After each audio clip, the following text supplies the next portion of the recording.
Teddy Bears, welcome to the show.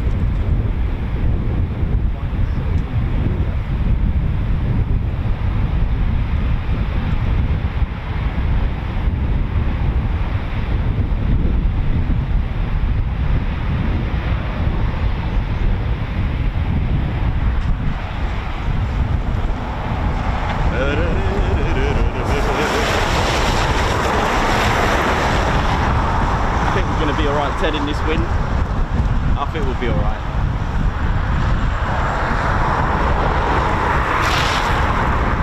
Ready, Teddy? Let's go. Ready, Teddy. Ready, Teddy. Ready, Teddy.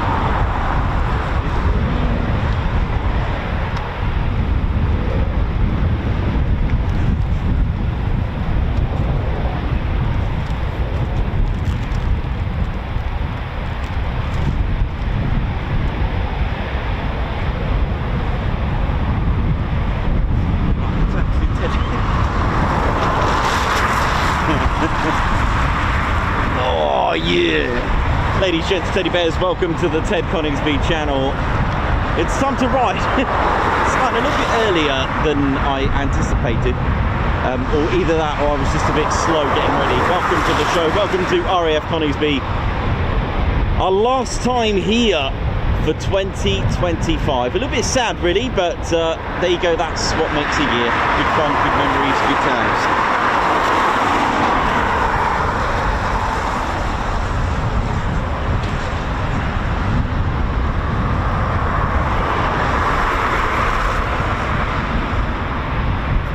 Hope you're all good, ladies, gents, Teddy Bears.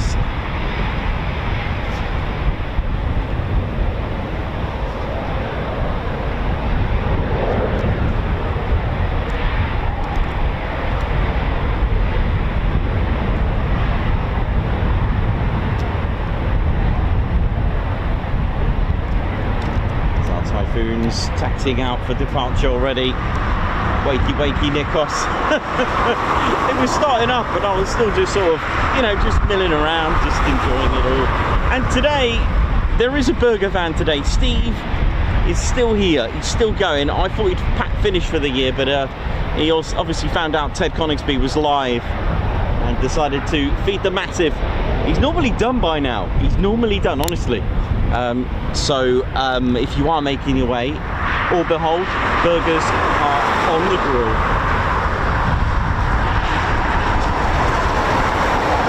That is. Yeah! And this is, like I said, it's quite a sad feeling in a way. It's our last show of the year here. Not our last, hang on, I'll repeat that. It's our last Coningsby show of the year, as they obviously finishing up for a well-deserved break over Christmas. However, part of that is true. The training, you know, ceases, but the concept of what this base, this station actually is, doesn't. They will go on to work over Christmas. So a big shout out, and just remember those in the Royal Air Force that are working over Christmas, because it doesn't just stop. It's not, you know, doesn't get vacated or anything. And especially the nature of this station. This is a QRA station, quick reaction alert station, which means Christmas or not, birthdays or not, celebrations or not, 24/7, 365 days a year.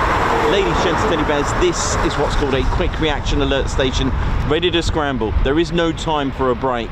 So there'll be personnel, pilots, crew, engineers, the lot, just like any other regular day, but 24/7, even right now. Ready to protect UK airspace. And they're not alone. They have RAF Lossiemouth, which is Quick Reaction Station number 1 North. That's what it's officially known as. QRA Station 1 North, which is RAF Lossiemouth. And here is QRA Station number 2. But it's not all just about the flying, because you have RAF Bulmer, Swanwick, and High Wycombe that actually monitor all the radars. They're the ones that make the call through NATS, and you know, checking civilian as well, civilian airspace, aircraft. They're monitoring constantly, looking at the screens, And that, my friends, is another 24/7, 365. You know, there is no room for error. They will make that call. RAF Bryce Norton also gets involved as well. It is a 24-hour station as well to add. And they will send out a Voyager should the Typhoons need more range, endurance, etc. So, ladies and teddy bears, a big happy Christmas to those that will be serving over Christmas, because they don't get a chance to be with their families, they don't get a chance to be with their friends and loved ones. So remember that. Also, of course, a big shout out to number 17 Coningsby Air Cadets. A wonderful post on social media in honour of squadron leader Ted Coningsby, bless him. And it's just been an amazing year, really. It's been a good, fun, happy year.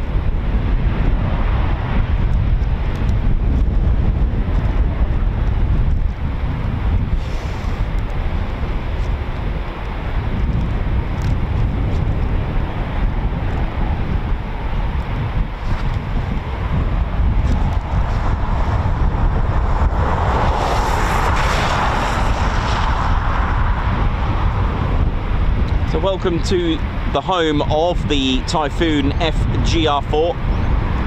Fighter, ground attack, reconnaissance, that's what FGR4 or FGR stands for.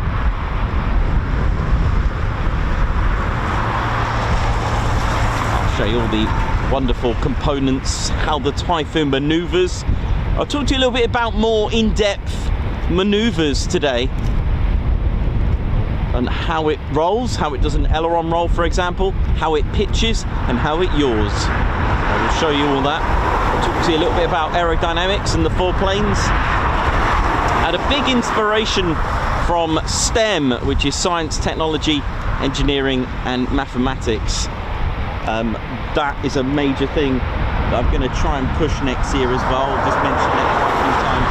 When he does inspire the future gen.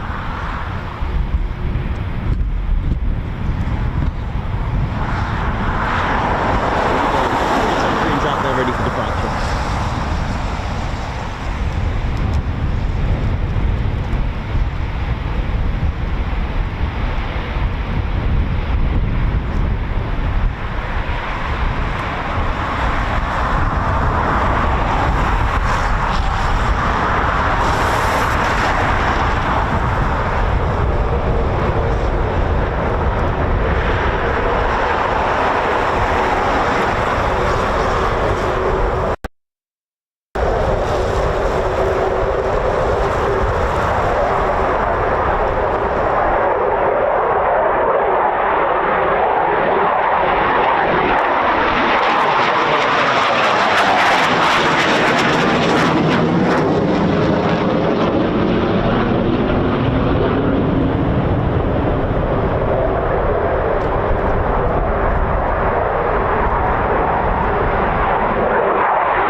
Punchy gusts today as well, you know.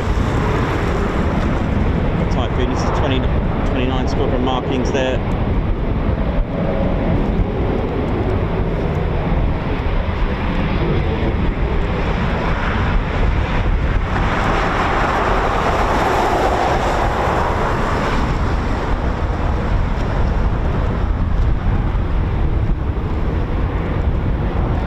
And a tractor. things sweet and neat on the airfield side of things.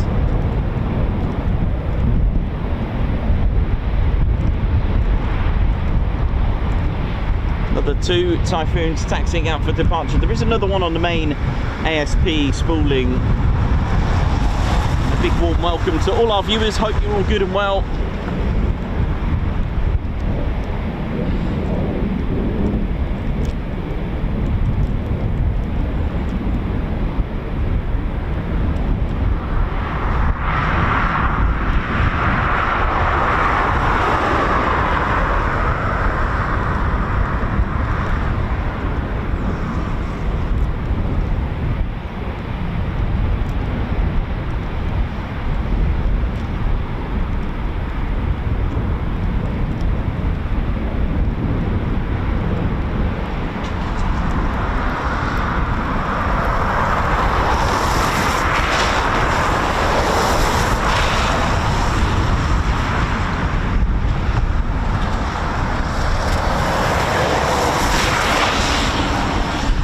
Doing? Hope you're all well wherever you're watching from in the world. Hope you're good. Hope you're well. Just hit a bang there. The car park's starting to get busy. And like I said, for us, it's our last show here for the year. And the weather is not on our side this week. I'm going to struggle to try and get you just 3 streams this week, but I'll do my best. See what I can do. Tomorrow isn't looking that great, but we'll see. It's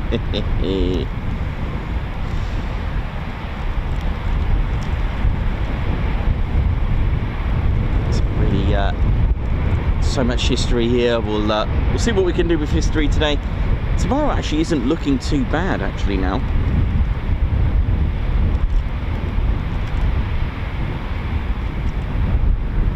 Looks like Wednesday's swapped by the look of it.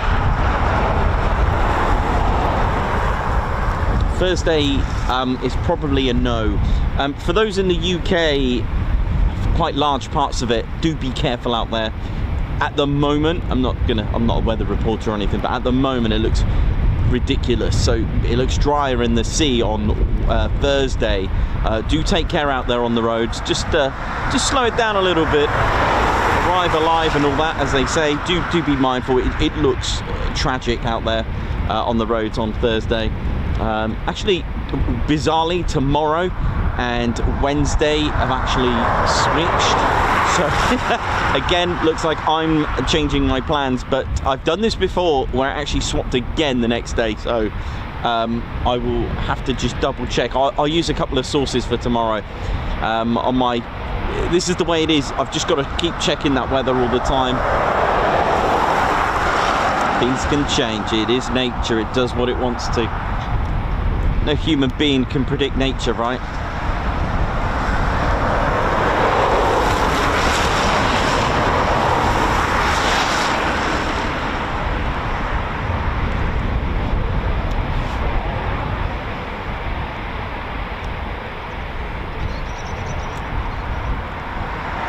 So a very good morning, Margot Baxter, Lorenzo Lippi, Chris Bloxham, Aviation Oscar, Williams, Denise Mardell, Davey, Margot Baxter, Dave Holloway, Megan, Aspen, what up? Mark Moody, how you doing as well? John Minter. So another Typhoon just taxiing out, and another one. We've got quite a few here taxiing out, which is nice. This is all the training unit, the operational conversion unit number 29. The tractor, just to literally stick this tripod. I've had to literally mount the tripod to the framework of the van. It is pretty battering.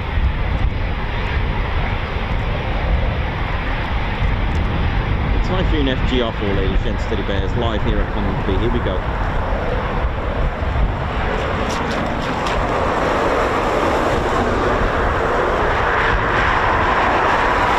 £14,000 of horsepower, 14,000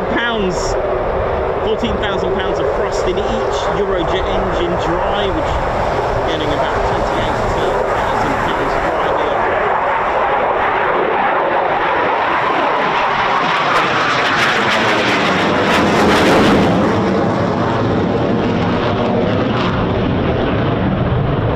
But of course, with the burners on the reheats, we'll bring it up to £40,000.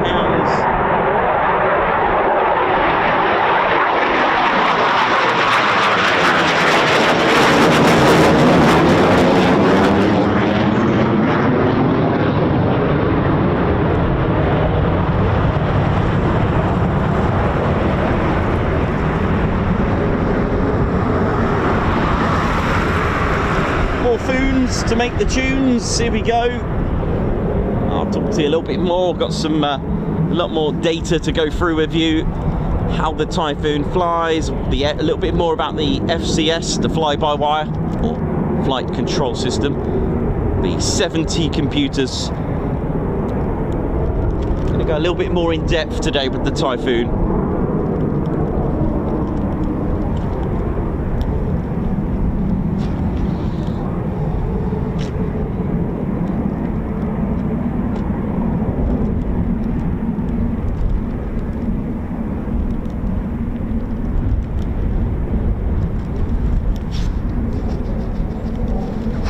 There's also a T3 here at Coningsby, the Typhoon T3, which is a family version Typhoon used for training. It's a dual controlled two-seater,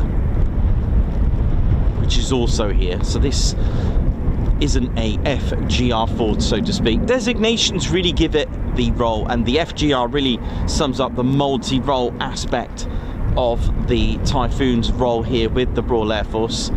Combine this with the 5th generation stealth Stovall F-35B at Marham, you got yourself a good team. Very good.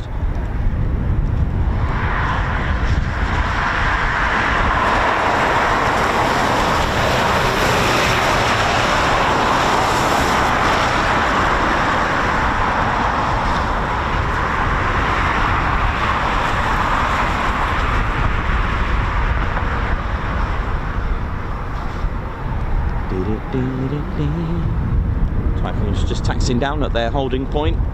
That section would be known as Alpha. There's Alpha 1 and 2 down there. They'll be awaiting instructions. Everything around, not just here, but all airports, everything needs clearance, even from a startup. Every single movement. Everything is managed by air traffic controller.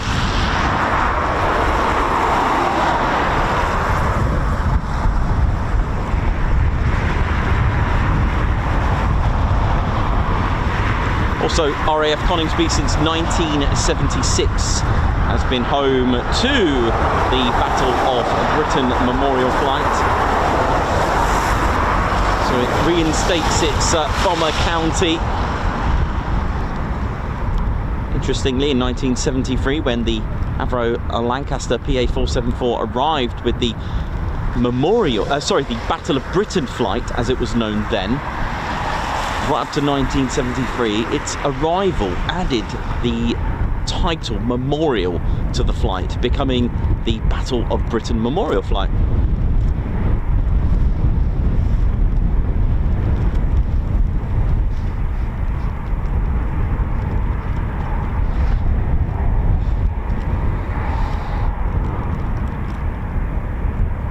Yeah.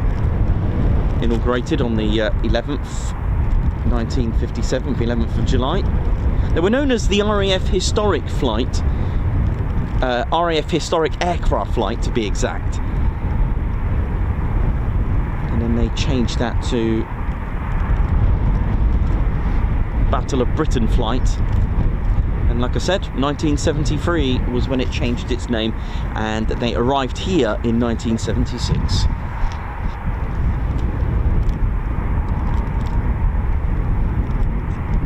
Interesting skies, because we've got the rain in the distance, but it is 50-50 whether we get it or not. Literally, we're right on the line. If you have a look, the way the rain is flowing today.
Squadron Leader Ted Coningsby is here. I can hear Morphoon spooling, so that's all good.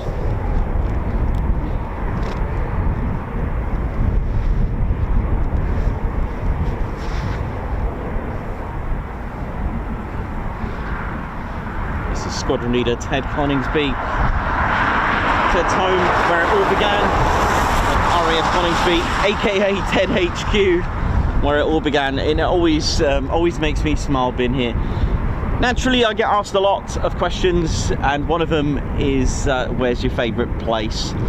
Which is the best or the favourite, station to go and visit to watch planes. As exciting as we like it all to be a variety, which that is my honest answer. We love all the bases and places. However, here it just brings back warm memories of how it all began, and that's one thing. I'll always be happy here. You know, at the end of the day, even with nothing flying, it will just make me smile. The vicinity of driving around here will just bring back some amazing memories, and how it all began. Teddy, little young Ted there, in his amazing YouTube career, a true testament, and it has brought with us all the positivity, and that is what the channel has really encouraged. We don't allow any negativity on the channel at all. No negativity. It's not good for you, it's not healthy, it's got to go, and that's why we always like to promote staying in the green with mental health. It really is a thing that it's a safe place where you can come in here and just put everything aside, and just know that you're in a safe place. We're here to enjoy aircraft, the history, how things work, and the fun, and all the bears and everything else that comes with it, because it is amazing. And we're always promoting the aspects of recruitment. We talk about the roles of the Royal Air Force as well. We talk about inspiring the cadets as well, which I'll be visiting again. And yeah, you'll see me with the cadets again next year as well. I'll see what I can do with the I've been coordinating with the OC here at Coningsby. That's the 17 Air Cadets OC, by the way, not Coningsby's OC, by the way. But nevertheless, a big shout out and an oi oi to all those on base today that are working and doing their thing for, at the end of the day, this is a true statement from what's left. When you come to an airfield that served in World War II, you have to remember the legacy is passed on year. So those footsteps tracing back to when the station was built in 1940, to the very first squadron that arrived here, 106 Squadron, that arrived here with Handley Page Hampdens, to the Typhoons that are here today, the men and women operating whichever role. That is a true statement and a legacy that still lives on today, and that, my friends, is amazing. So that, the Typhoons that we're seeing here today, any of the ground crew that are here today, air traffic controls, every single trade is passed on from that blood lineage, shall we say, from the Second World War. It looks like we've got a departure here. Hang on, Ted, we're going to miss it. Quick, it's usually a PTO when we do this.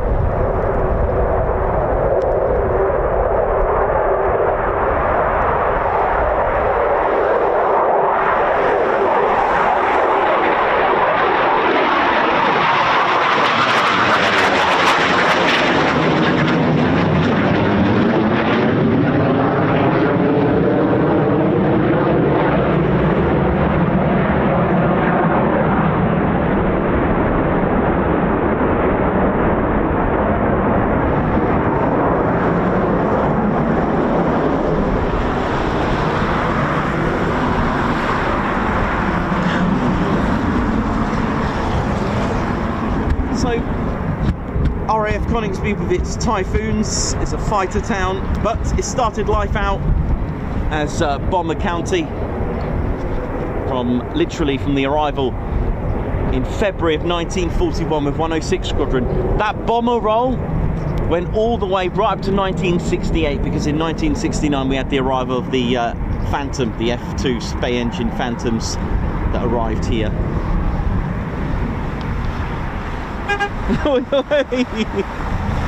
And but era, as far as Coningsby's main eras that it's seen. So 1941. Like I said, mentioned, we had Hampdens here. A month after that, in 1941, in March, we had Avro Manchesters. Then from 42, we had the arrival of the Lancasters, although they were operating at RAF Woodhall Spa at their satellite station, because Coningsby didn't have hardened concrete runways, so they had to build a satellite station, closed this station for about 8 months. So in 1943, the arrival was 617 Dambuster Squadron that arrived here in 1943. They swapped with 619 Squadron, who were at Woodhall Spa. They swapped, they came here. 97 Squadron also moved to Woodhall Spa. We had Mosquitoes here in 1944. And the next era change for Coningsby was indeed 1953, with the very first jet aircraft that arrived here, which was indeed the English Electric Canberra. So that really changed the era. From 62 to 64, we had Vulcan B2s, and then all the way to 1968, the last year of Bomber County, and in 1969, the kind of like the first ever fighter jet aircraft, the Phantom. And that really changed Coningsby's, role. We've got another Typhoon taxiing out from the south side of the base, so get ready for some more Foon action.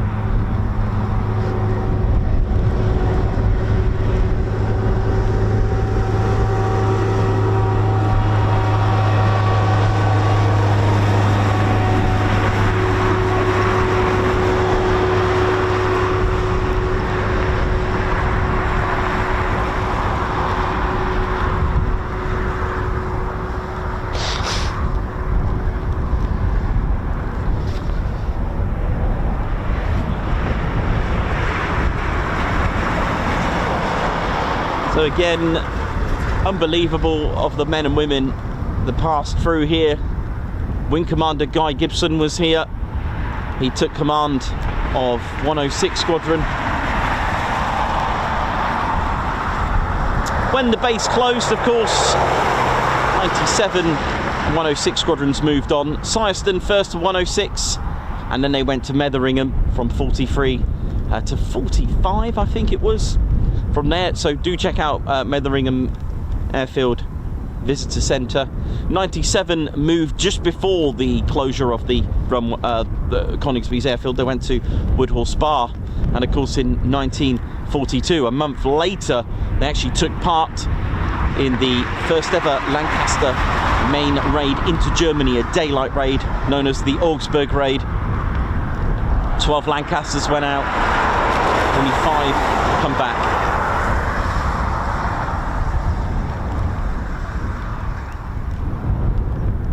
We got 2 Typhoons heading away. Also 97 Squadron, when they returned with Lancasters here in 1944, they took off with their 18 Lancasters on the 6th of the 6th, 1944, as we all know that date as D-Day, and they suffered the first ever Royal Air Force losses of D-Day. Lest we forget, led by Wing Commander Jimmy Carter, who jokingly said in his famous words, "Well, thank God we're not in OCU now." OTU now, sorry, beg your pardon. OTU, Operational Training Unit. OCU, Operational Conversion Unit. Actually the same thing, just termed differently. 4 Lancasters were lost that day on just 97 Squadron. So Typhoons taxiing out, and they're just over here. There are 5 Typhoon Squadrons here at Coningsby. 29 Squadron, the Operational Conversion Unit, which we've seen fly. with the full history, of course. We've also got 12 Squadron, the Joint Qatari Emirati Air Force and Royal Air Force Squadron. We've got 41 Squadron, the Test and Evaluation Squadron, and 2 fighter squadrons. They're combat ready, number 3 fighter and number 11 fighter. Again, both holding legacy. So number 3, the first to fly heavier than air aircraft. They're the oldest squadron here, hence the number 3. That is, you know, that's like right down there. That's a very low number. Anything like 1, 2 and 3, 4 and even up to 6, they're originals, but that's not to take it away from number 11, of course. That is an old squadron that actually formed in 1915, but this squadron of number 3 fighter, I'm not sure if this is 3 fighter, but if it is, they formed before the Royal Flying Corps in 1911. They're the oldest squadron here. It wasn't even the Royal Flying Corps. They were part of the, I think, engineers. They were the number 2. They were actually number 2 aeroplane company, but then they changed the number with the Royal Flying Corps when it established in 1912 and became number 3 fighter squadron, or number 3 squadron of the Royal Flying Corps. Number 11, they hold a legacy of being the world's oldest dedicated fighter squadron. The letter F stands for fighters, we probably know, and they've retained that letter F since 1915 when they began. The 2 Eagles representing the pusher aircraft, I believe it was a 2-seater. There's some lovely stories that are dotted about. Never ruin a good story. That's what I've learned. It doesn't matter how, you know, borderline and looking at facts and figures. And I, for one, you know, I could be, you know, I could be guilty of that, like looking at the Hawker Demon, the Bulldog of 29 Squadron having 2 X's, the Sopwith having 6 X's on the top of the wing. But you know, at the end of the day, I do love that story where the instructions were to put an XX and 1X, XX, 1X is 29, but story goes they put XX and another X, not 1X. There was a misunderstanding. I love that story. I'll keep it. It's over 100 years old. Why change it? It's a good story. Keep it at that.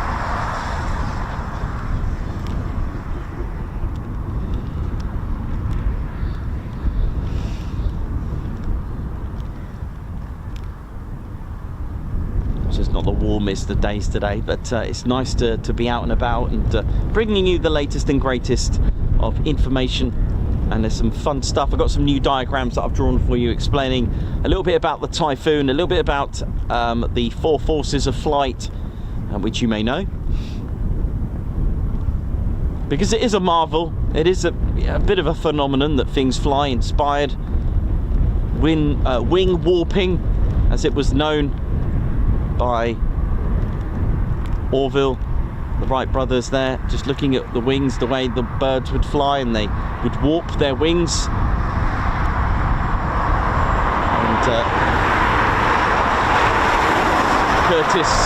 Glenn Curtis developing the aileron, which is in use today. It is a fantastic thing. I think even Einstein was developing an airfoil, a wing design. I think it was called the catback, thinking that if you have more curves, it will give more lift, but it was described as a flight of a pregnant goose. It was all over the place, bouncing around, so that didn't go too good. You gotta love it. Okay, 2 more Typhoons. I think that will conclude our first wave, you know, with these 2 gone.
Hello, buddy, all right? Oi, oi, you're right. Yeah. Good. Nice to see you.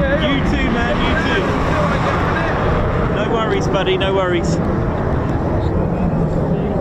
There we go, our first wave of departures.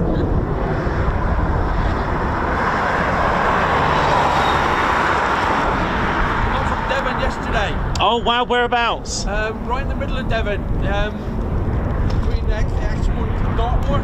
Oh nice. Sort of Oakhampton, sort of. So Yeah. Not so far from there. That's Yeah, Tedburn, St Mary is around there. Oh, yeah. Yeah, I know them, man. Yeah. Hey, Why aren't you? it's my favourite place. I go to Dartmoor quite a lot for my holidays. Trouble is, we haven't got bloody typhoons then. No. The unsociable buggers don't fly down there. Oh dear. How we doing, ladies, gents, teddy bears? Welcome to the show. Here's our Typhoon. How does it fly? What does it do? You know, the first flight from 1994. It is absolutely amazing.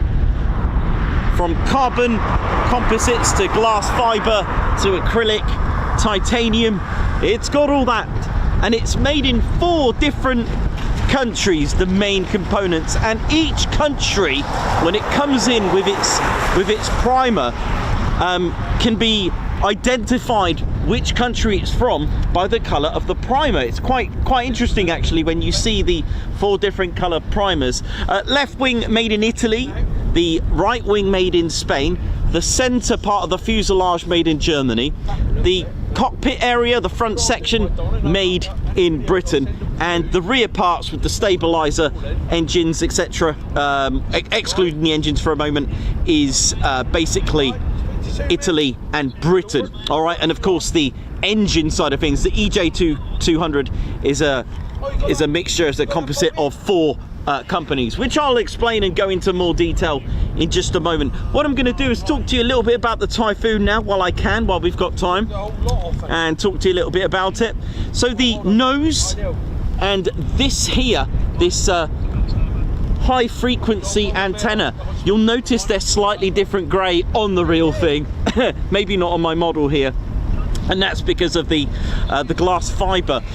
You can't really paint it, and the nature of what's in here. All right, so you've got your AESA, your active electronic scan array.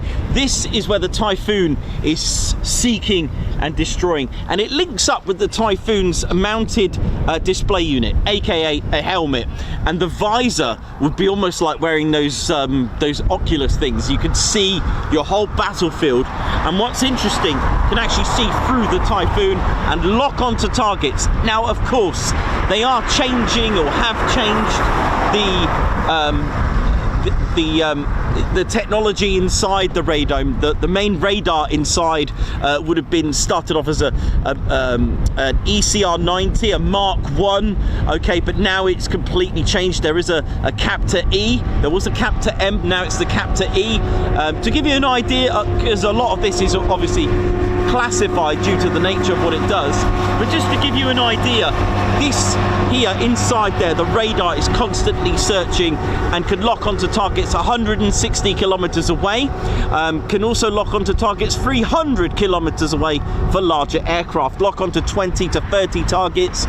It's already locked onto them, looking for any spinny thingies, any heat, vehicles, anything like that, and it can also prioritize on about 6 aircraft. The other thing to have a look at here is the IRST Pirate. Now it's an IRST, known as an infrared search and track, okay? Now what this means is it's an infrared, and it has 4 different filters, I believe. It's all in ultra high definition to scan thermal infrared, so at night, so poor visibility, and not only can you use it to lock onto targets and track them and do what you want with them, you can also use it for a landing aid as well in complete darkness. Now, each Air Force has a slightly different upgrades or tuning, or in some circumstances some things omitted. The Australian Air Force and the Luftwaffe do not have the IRST Pirate. So this here, this section here, and the bit with the, looks like a CCTV camera dome, they don't have that in Austria and Germany, all right? Now, Let's have a little bit more of a look. Typhoon is a drogue and probe air-to-air refuel, so the probe is in here, it ejects out. The Typhoon doesn't have elevators, okay? If you have a look at the F-15, if you have a look at the F-35, F-16, they have elevators. It doesn't have it in its delta wing configuration. So to pitch, you have these little wings here called foreplanes. They move down to pitch down, they move up to pitch up. They can control technically the angle of attack. They move constantly. They are made of different material, which I'll explain in a moment. And they are, when they go in for a service, they will need to be checked to make sure they're not a 0.001 of a degree out. They need to be spot on. Under here you have 4, although they're covered by these handles when they're parked up by red handles, they're these silver little triangles, metal triangles here, 4 of them. And they're the ADPs, they're the aircraft data pitot for each lane of the computers, giving out all the data to the computers. How many computers does the Typhoon have? 70 computers. This is the fly-by-wire, and this is actually called an FCS, Flight Control System, which someone asked me, Nikos, what happens if the flight control system goes down? It's very hard for it all to go. You'd have to be extremely unlucky to have 70 computers go down. They're split into 4. Off the top of my head, I don't know, 18, 17, 17 and 18. Does that make up 70? Whichever. But you can have, I've seen data where 25%, a whole lane 3 had gone. That's 25% of your computers down, and it can still get you home. It's a bit like a safety mode, it will get you back. But the thing is, if you try to restart it without having it remedied, it won't let you. Computer will literally say no. There's the acrylic canopy there. What else can we talk about? Right, so let's have a look at the intakes here.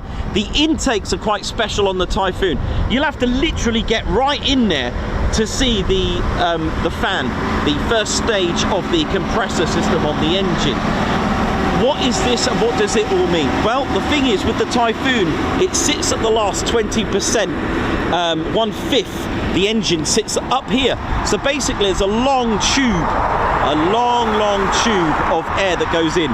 And this is what you call an S-duct. This is actually a type of stealth attribute. Even the carbon composite and the non-metal, it's got about 85% of non-metal on the Typhoon. That makes it a stealth attribute. It's a 4.5 generation aircraft. Now back to the S-duct. So this is called an S-duct. So basically, radar and enemy radars will be looking for anything that spins, anything that's got heat. It won't be able to see directly inside there because the engine fan is sitting up the top. So you'll have to go right in there and put it at a really strange angle to even have a look at it. You've also got variable cowlings here that control the amount of air that goes in. So when it's parked up, these cowlings on the inlets, they sit downwards because it doesn't need any, it's parked up.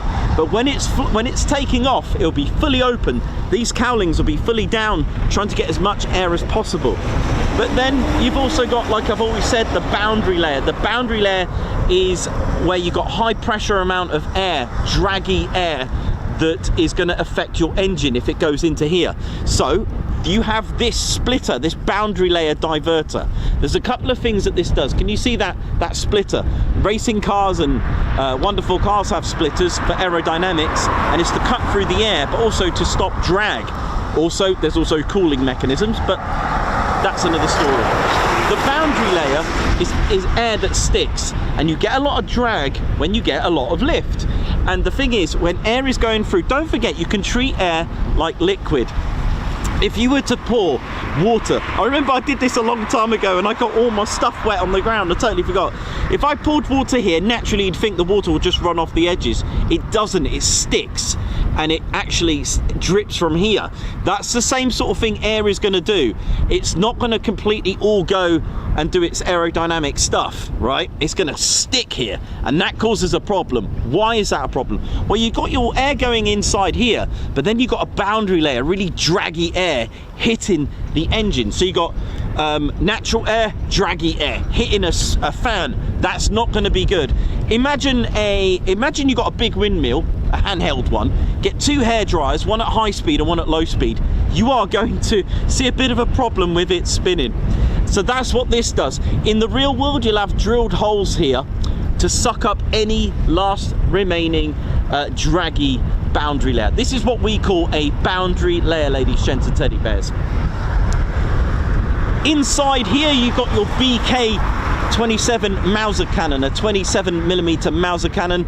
Can be used for light vehicles, warning shots, and etc. You've got your leading edge slats here. You've got your flapperons here, which I'll explain in a moment how they work. You've got your rudder. This inlet here, that is your RAM heat exchanger intake. This will cool down your Typhoon with excess amount of reheats, okay? So the displays that you see of the Typhoon, whichever country, excess amount of reheat will need a bit more of a cooling system. Think of the Pratt & Whitney's PW229s. They're a lot more power and they have additional inlets underneath to cool the engine down. This kicks in to cool down on reheats. Okay, you've got your air brake here as well. You've got your decoy pylon, which the FOTD, the fiber optic towed decoy that comes out. It's a full enemy radar on a guided sense. You've also got chaff dispenser, again to full enemy radar, and also for guided ordnance that is after you. You've got your flares here as well. And then you've got this here, I forgot to tell you about this bit. This is your missile approach warning. So this is your defense, this probe that sticks out. The Typhoon has 13 hard points. Now, I've got a bit of a correction myself to make. So, 13 hard points, 1 in the middle, you can also add blue tack, okay? Now you're left with 12, okay? All right, here we go. Hear me out. You got 6 on this side and 6 on this side, okay? You've got 1 drop tank on each wing, so now you're left with 5, okay?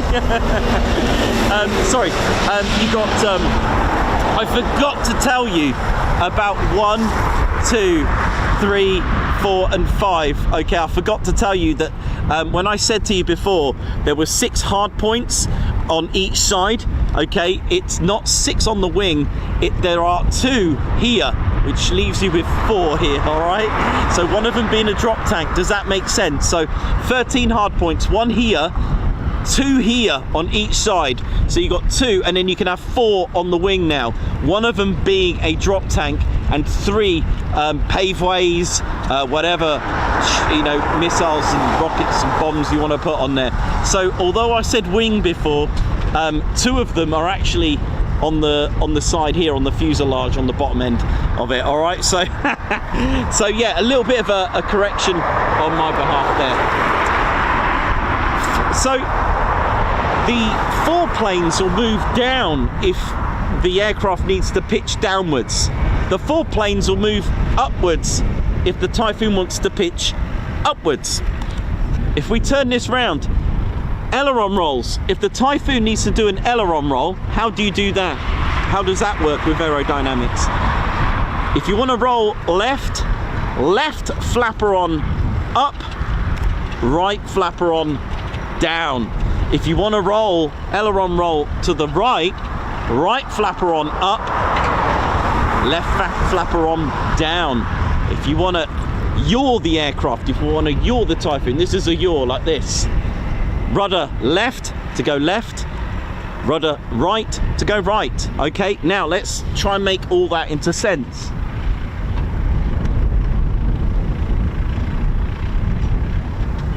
You all right, buddy? Oh, thank you. 1 second, I'll just get a cup of tea. That one mine, buddy, yeah? Yeah, I've got it. Thank you very much. Thank you.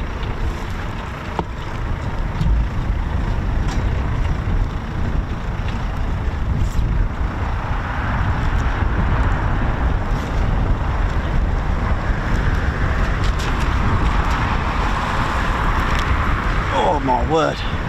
Right, this is our Typhoon here that I drew to give you a little bit more Oh gosh. Okay, it's a bit windy, but hey, go with it. There's the flaperons there that I was on about. So you can see here 70% carbon fiber composites. So where I haven't filled it in with any type of color, there's 12% glass reinforced plastics. So anything on the radar side, there's some on the insides here on the wings, and the high frequency antenna up here as well. You've got about 15% of aluminium alloy and titanium alloy, so that's what the foreplane is made of, titanium alloy. The leading edge slats are made out of titanium alloy as well. The outer parts of the flaperons made out of aluminium alloy and the inner part being carbon fiber as well. So absolutely amazing. Now we haven't even spoke about the EJ200 engine. Here it is. I don't even know if this is going to work with all that wind. Let me see what I can do. Is that all right like that? There's our EJ200 engine. Don't even know if this is going to work out like that, isn't it? Because of the wind. Yeah, I'll try my best. Here we go. So the Eurojet EJ200 engine is made from, it's a composite Eurojet of Rolls-Royce, MTU, they make about 30% MTU, Avio Aero and ITP Aero. All right, so, and Rolls-Royce make the combustion system. So here, the high pressure turbine, which is here, and the engine health management system, which is it's about here. This is the gearbox, by the way. I didn't write that down for you. And that's just to give you an idea if you wanted to take a screenshot of that. But it's amazing. So it's got a 3-stage fan. Now the 3-stage fan is a low pressure compressor. Compresses air to 4.2 to 1. That's why it's a low pressure. A 3-stage compressor. It is a Blisk system. With that 3-stage low pressure compressor. When it gets to the high pressure, okay, it compresses air to 26 times the atmospheric pressure. So it went in at 1 bar, went to 4.2, it's now at 26 bar when it gets to the high pressure, squeezing the air. Compressed air is good. Compressed air means that it's a lot more combustible, it's a lot more economic, and you've got a lot more air in a small space. In fact, it sucks up about 75 to 77 kilos per second. That's the airflow. You've also got what's called a bypass. If it didn't have a bypass, imagine getting a flask and just sort of moving it around the air. It's going to get stuck.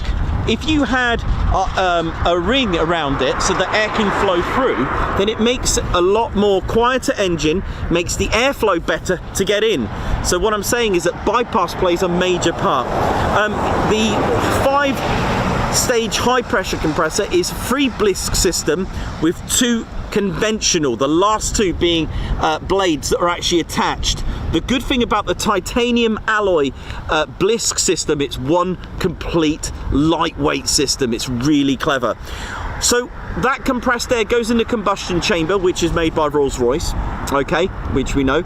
You've got the injection system that injects the fuel, and this is the combustion chamber, bang, and that kinetic energy will force through there. That's called thrust when it gets out of here. Now the high pressure turbine powers the high pressure compressor. I know that energy actually powers that shaft, is connected to that, and then you've got the low pressure turbine which powers the low pressure turbine. Now just think how clever that is. One high pressure turbine powering 5 stages of compressor, and then one turbine, the low pressure, actually powering those massive 3-stage pressure. Amazing.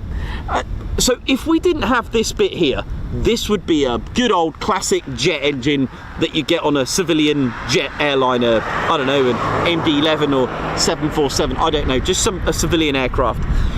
Here, all this is dedicated to the reheat chamber, all right, afterburner, reheat, same thing. Now, just to put this into perspective, if we didn't have this, the Typhoon is punching out 14,000 pounds of thrust.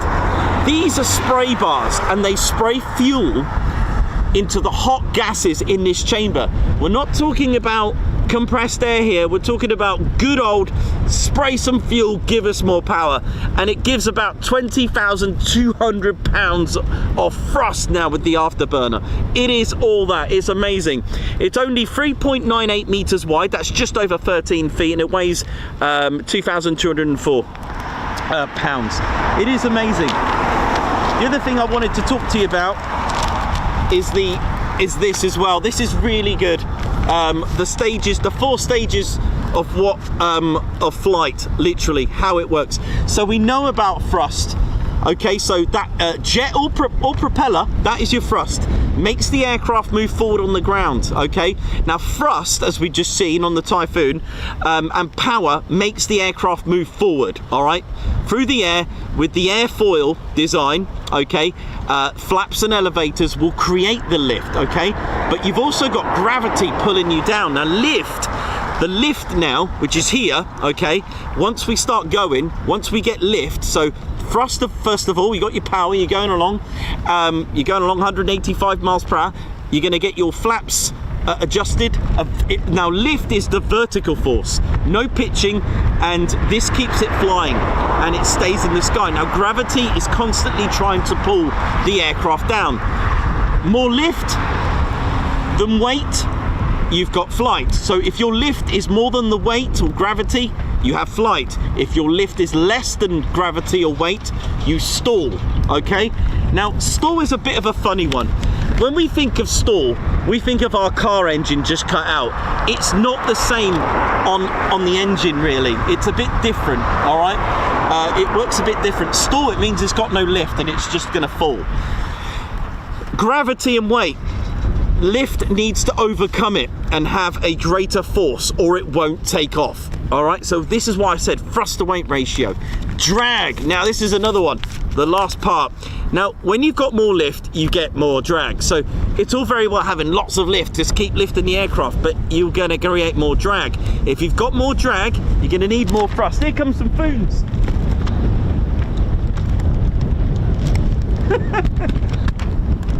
Here we go. Yay!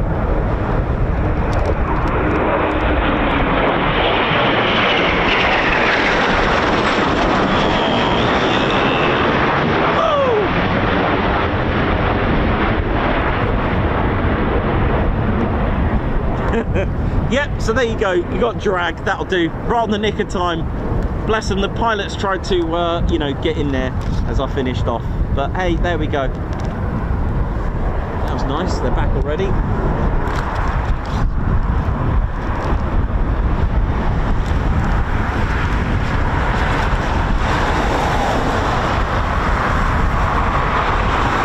Oh, it's a bit more windy.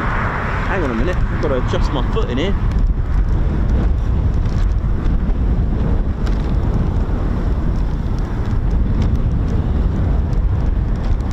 I got carried away with my little speech there.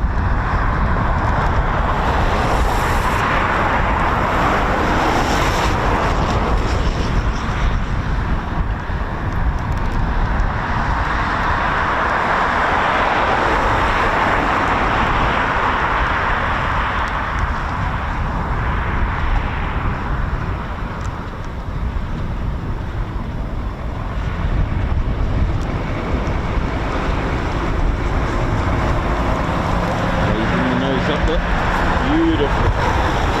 Power on, getting the lift.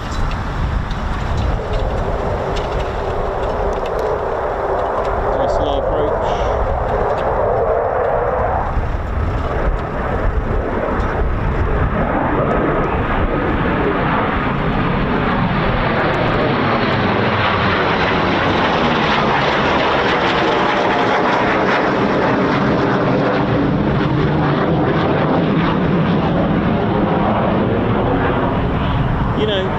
Look at this!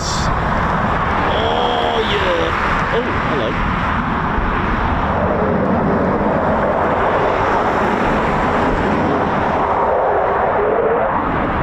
You know, flight is an amazing thing.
Back up you go.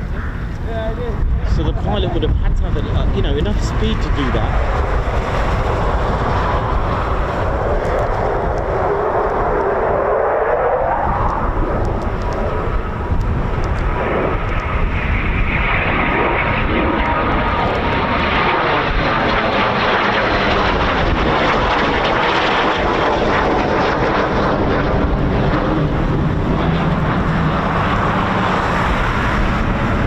Flying crow, there it was.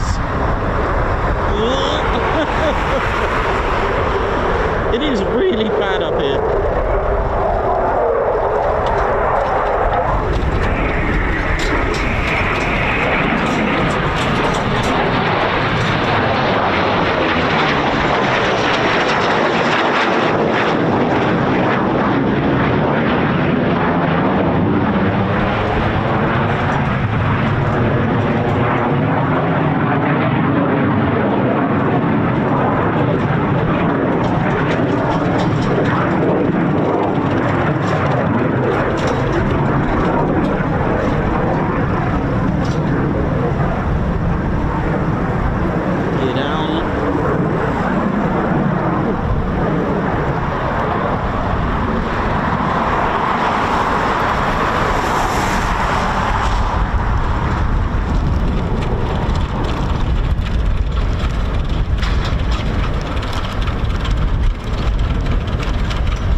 Beautiful. That's one back.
Now suddenly the job websites have just seen an increase in grass cutting as a career. Oh yeah, what a view.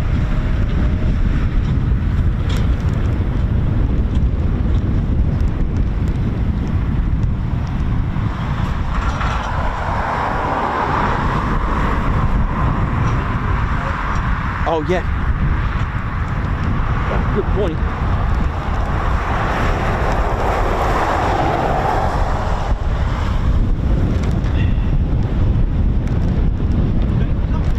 Huh?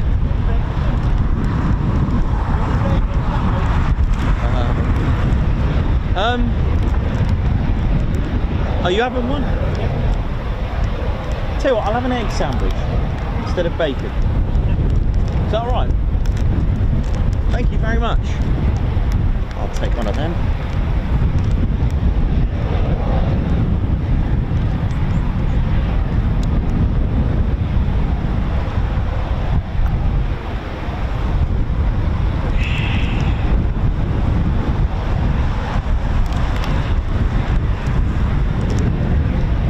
We'll get another peg for this.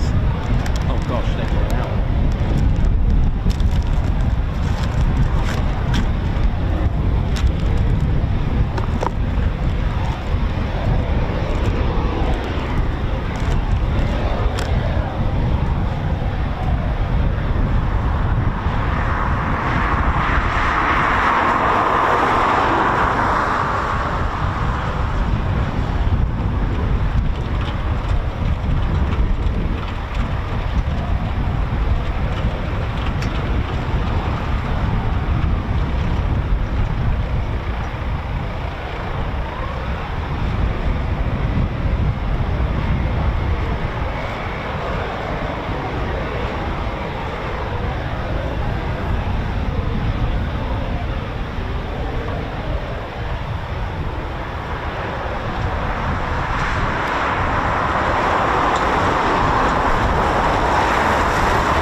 Still here.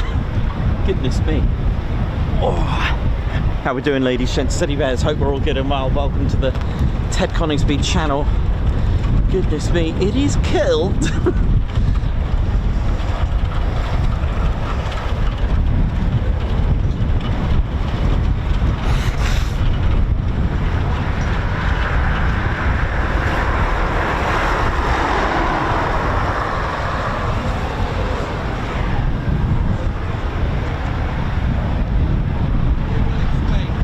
Oh, thank you. Thanks very much. Thank you. Woo. Oh, nice one. Thank you very much. I will, thank you.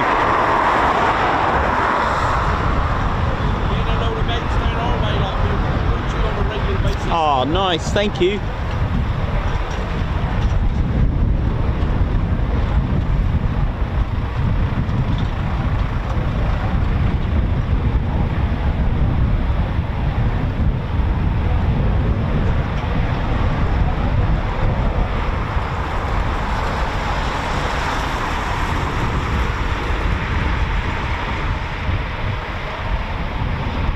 All good. That's another one back.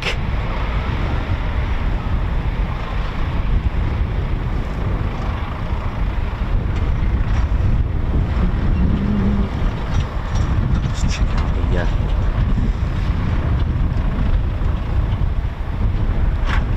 there's a couple of there's quite a few Typhoons heading back now.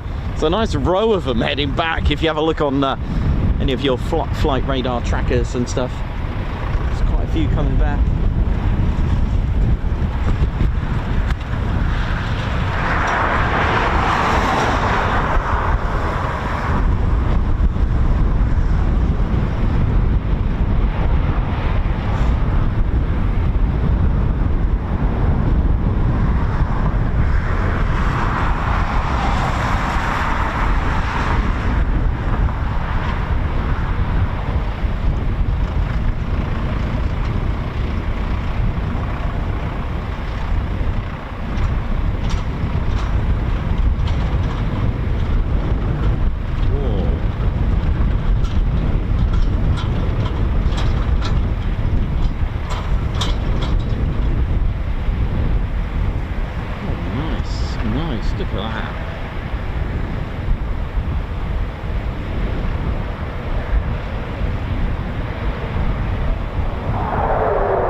by the look of it. Not too far away.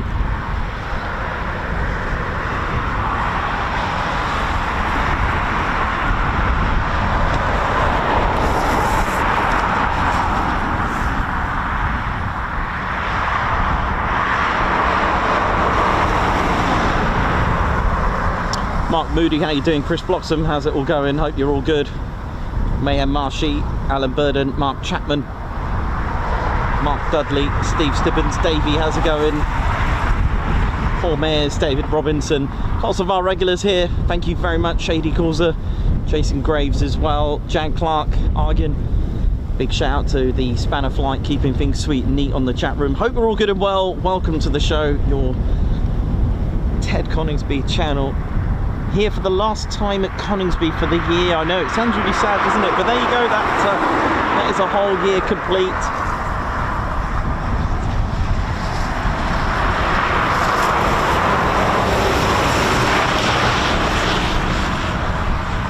Just a couple more Typhoons, just heading back and just keeping a lookout. It's not the best visibility in the world, but we've had worse. And then you look to your right, looks amazing to the right. Looks good over there. A lot more east. Has a, in the south, looking at the south actually, looking good in the southeast. Very nice over there. But behind me, meh, it looks emotional. But that's fine, we'll keep going.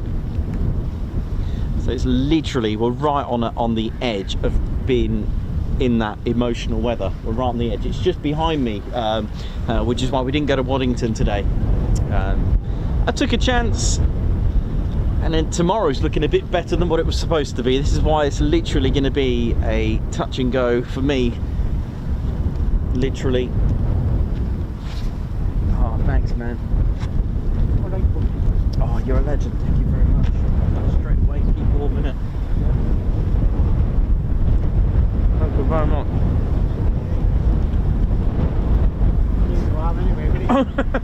Yeah. Really cold in here, isn't it? It's freezing.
This with a egg butty.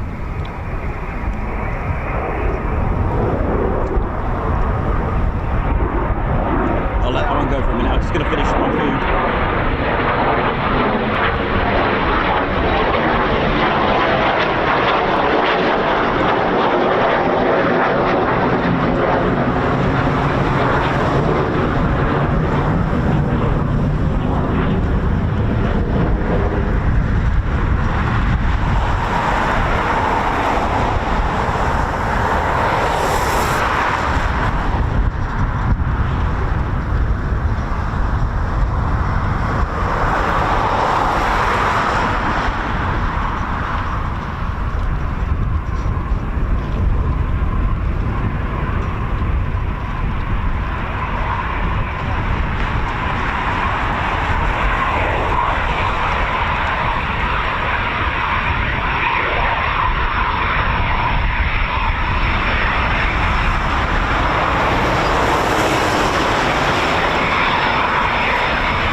4 planes uses aero braking as well, creating a lot of drag there, pushing the aircraft down.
Nice. That was top stuff there.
Hello, you alright? You okay? Yes. Yeah, you can take a photo. No worries.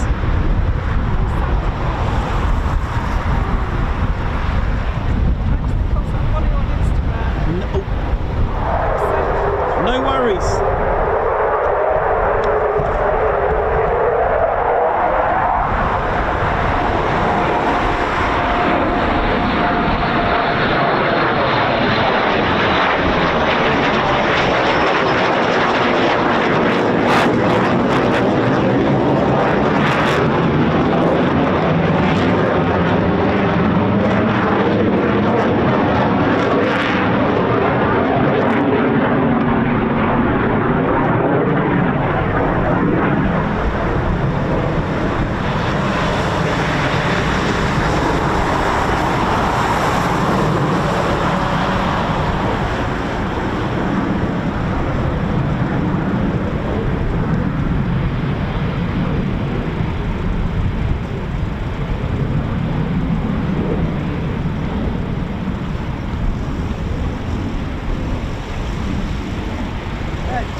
I'm all good, thank you.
Go.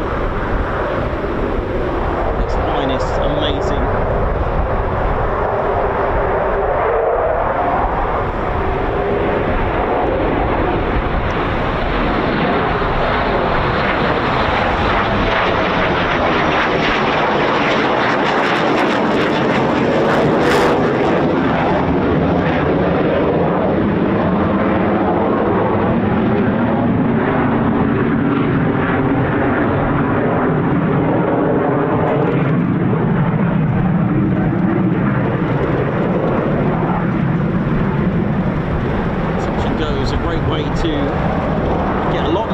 Takeoff and landing in your salty. Oi, oi. A way to prepare for an emergency in case a quick response training kicks in. So there could be a burst tyre on the aircraft that was ahead of it, for example. Runway issue, birds, vehicle stranded, of all sorts.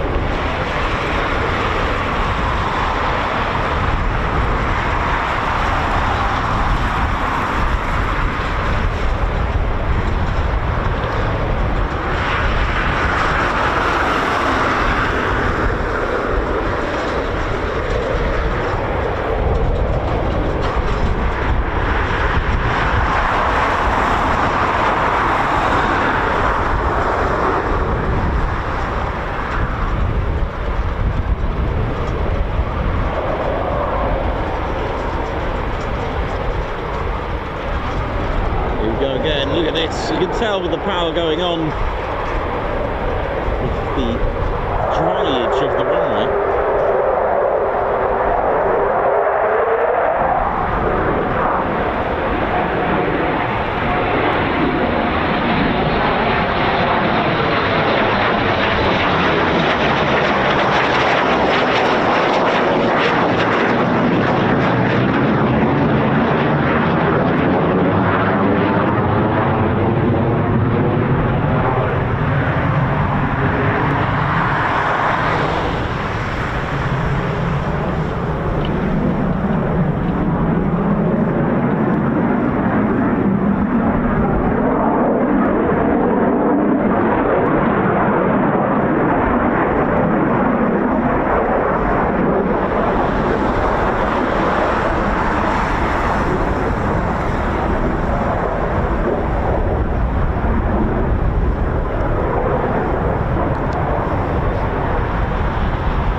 turning into final.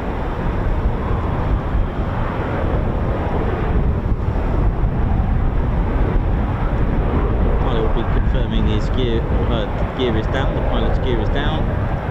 It's so windy, I do apologise. It bounced around up here.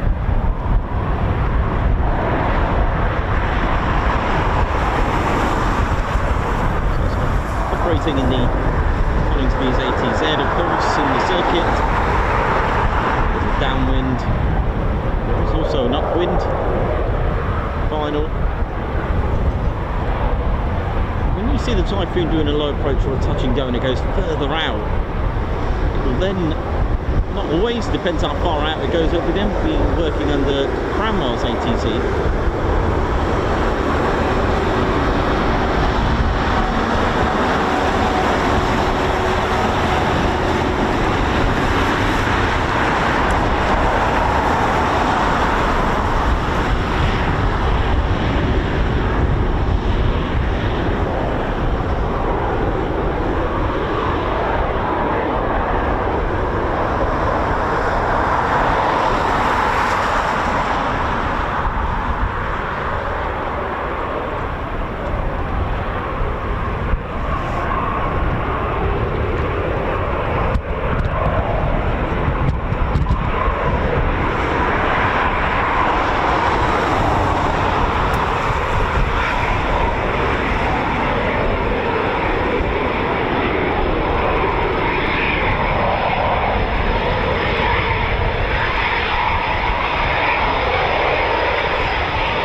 Done. So we've got a few more startups.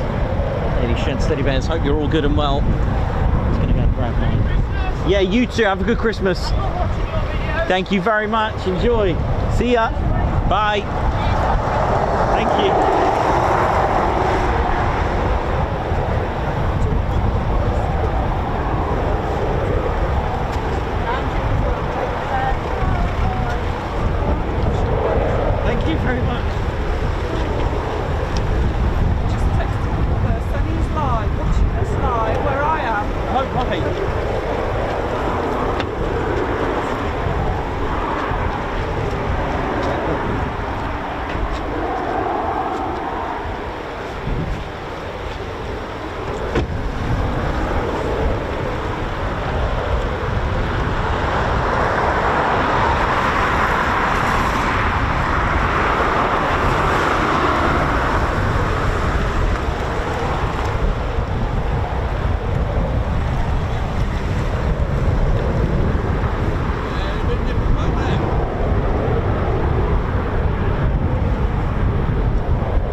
then, buddy?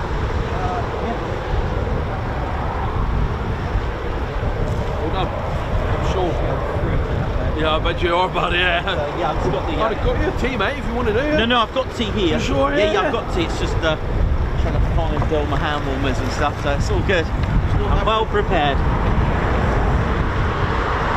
I'm lovely, actually. I'm actually my freaking element, mate. I love it. Nice, that's good. There's a couple more going out, I think, or have they come back? Oh no, they might. Enough. They're well worth a trip up from Devon. Oh, good for you. A couple of books to read as well. So nice. I'm up here today, tomorrow, go back Wednesday. Well, I'll be here Wednesday and go back later on Wednesday. Okay, cool. Enjoy it. Yeah, it's Wednesday's not so great weather-wise, but we'll see. It could change. It could change. So.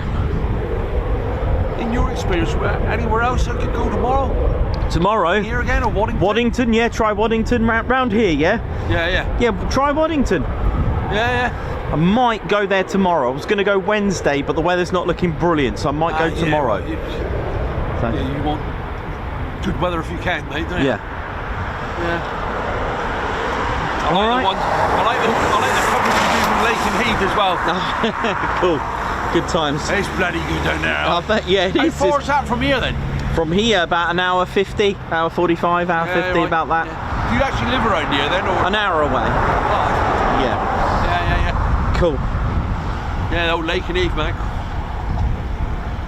Like the other day, when do they get special permission or something to do when they wheels come off the ground and then they go straight up? They usually do it end of the week. Usually. Right. Not always. They don't. I mean, that Friday, not all of them did quick climbs. Not all of them. Some didn't. Like the last about 6 or 8 F-35s. I love it though, because I hear your passion in your. Oh yeah. I get a bit excited. I know. You know how it is. So all is good. Right. How we doing, ladies, gents, and teddy bears? Thanks, man. Oh, man. How we doing? Plenty to do if you're here around for a weekend as well. If you are gonna mix it up with a bit of plane spotting and then rolling onto the weekend, you've got plenty of heritage centres and memorials as well. Not forgetting, of course, not forgetting close to home, we've got the BBMF hangar tour that you can do. The museum is under construction at the moment, so it's not there at the moment. Okay, so I don't know any details of when that will come back to full flow, but you've got the International Bomber Command Centre as well. You've got East Kirkby's Lincolnshire Aviation Heritage Centre. You've got Metheringham. You've also got Cranwell's also got an aviation museum as well, by the way. I've not actually been to that. There's plenty to do here. I mean, even a trip to Woodhall Spa as well at Petwood. Nice afternoon tea. It's quite historical for those that know.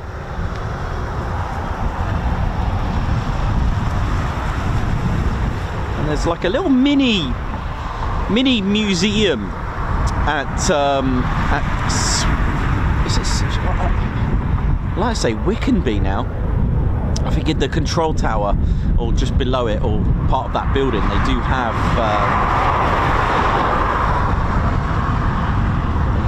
there's a memorial there, memorial gardens as well with the trees.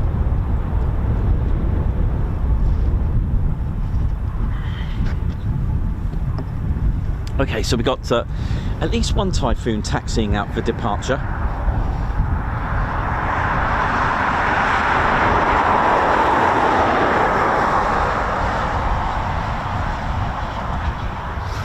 Definitely got the one. Thought there was going to be a second, but there just seems to be the one at the moment. Let's have a look. Or is that two? It could be two. Two? It could be two. I think it's two. He's seen two. Look at him.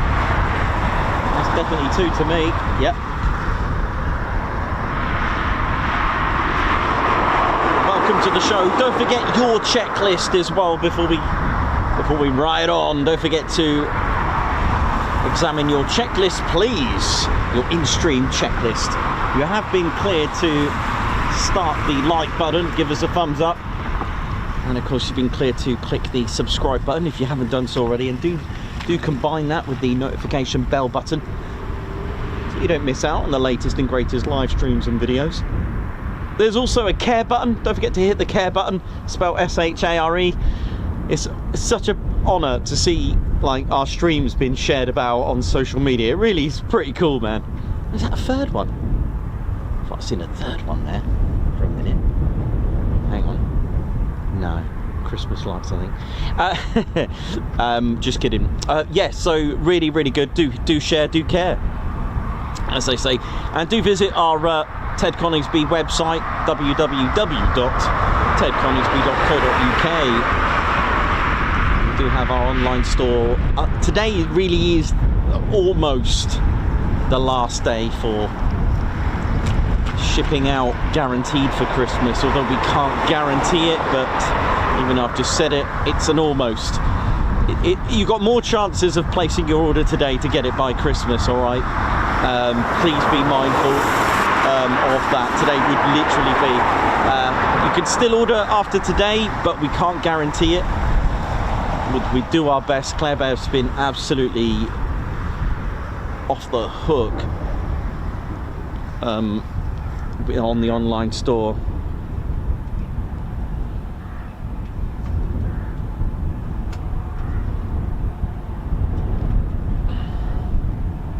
But if you are going to any of the heritage centres, do check their websites, because they do have winter times and closing times as well.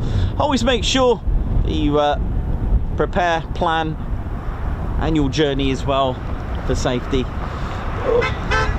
Oi, oi. Big, oh yes, sorry, sorry, but I just got, I'll tell you on the street, I'll tell you on the Discord, that was, that was pretty cool. That is what I'm talking about. That is respect. You know, like you all know me, I started from day one trying to do this properly by, you know, contacting the right people, making sure that they know I'm here, you know, and just doing it the right way, being mindful of the surroundings, and especially, you know, with all the things going on in the world, it's always be vigilant. It's such a sad state, but we try to keep positive in a dark place, and, you know, in a dark world, but we must go on. We must keep positive. Everyone's, you know. Oh, right, 2 departures, here we go. Rack 'em up. I don't think I've ever said that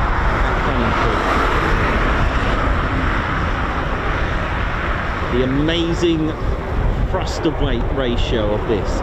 Empty weight, 24,000 pounds, with just over 40,000 pounds of thrust.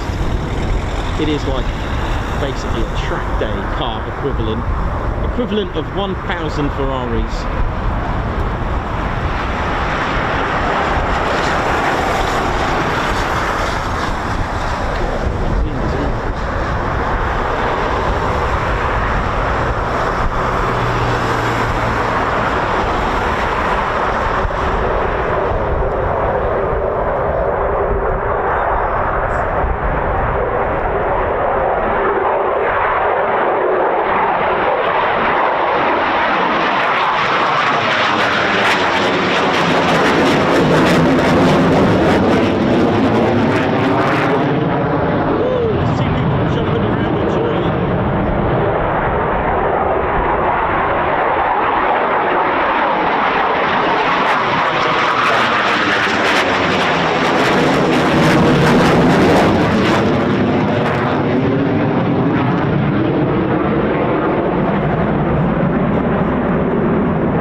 Before, air shows, you know, are a major part of, you know, recruitment, flying that flag, you know, interests, national interests, promoting the Royal Air Force.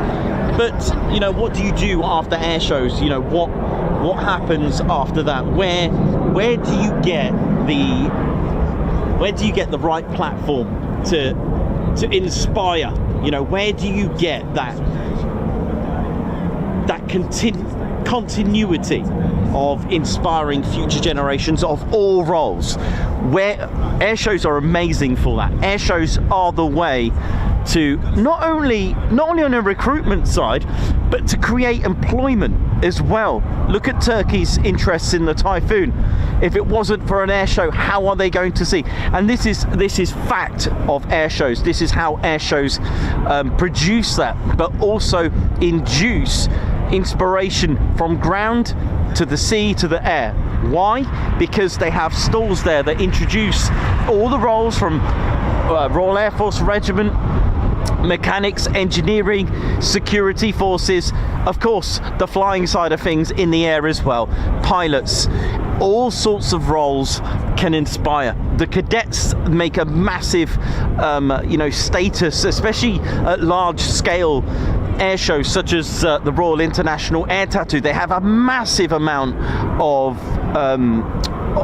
stands there, all to do with the cadets. The STEM is brilliant as well, just to get that mind flowing, because yes, the ultimate end result of an air force is the flying component, but it makes up a lot than just a pilot, because you need the aircraft to be serviceable. So you have your ground crew on a combat turn. You're going to need a crew to be able to reconfigure, rearm. You're going to need mechanics when things go wrong. You're going to need technicians to have a look at it. You're going to need munitions units as well. Here at Coningsby, they do that as well with their 29 operational conversion. There's so much that goes on. There's so many roles, from RAF police to RAF regiment. If flying isn't for you, but you want to be part of that family, that unit that make up, then do it. This is the way. There's even catering. It might sound fun, and you think, well, it's not that important. Yes, it is. In fact, it's probably the most important. Wherever you set up in the world, you need to survive, you need to eat, you need to drink. So my point is, if you have no chef, or the chef's late, then everything will come to a halt. There'll be delays, trust me on that one. But you've got air traffic controllers, and you've got a vast amount of aircraft to work on as well. There are people that love the Chinook. My mum does. She loves the Chinook. There are people that like the fast jets. There are people that want to do air-to-air refueling. You've also got ISTAR, intelligence. That every human being has been made differently, which means a blessing for a variety of different roles.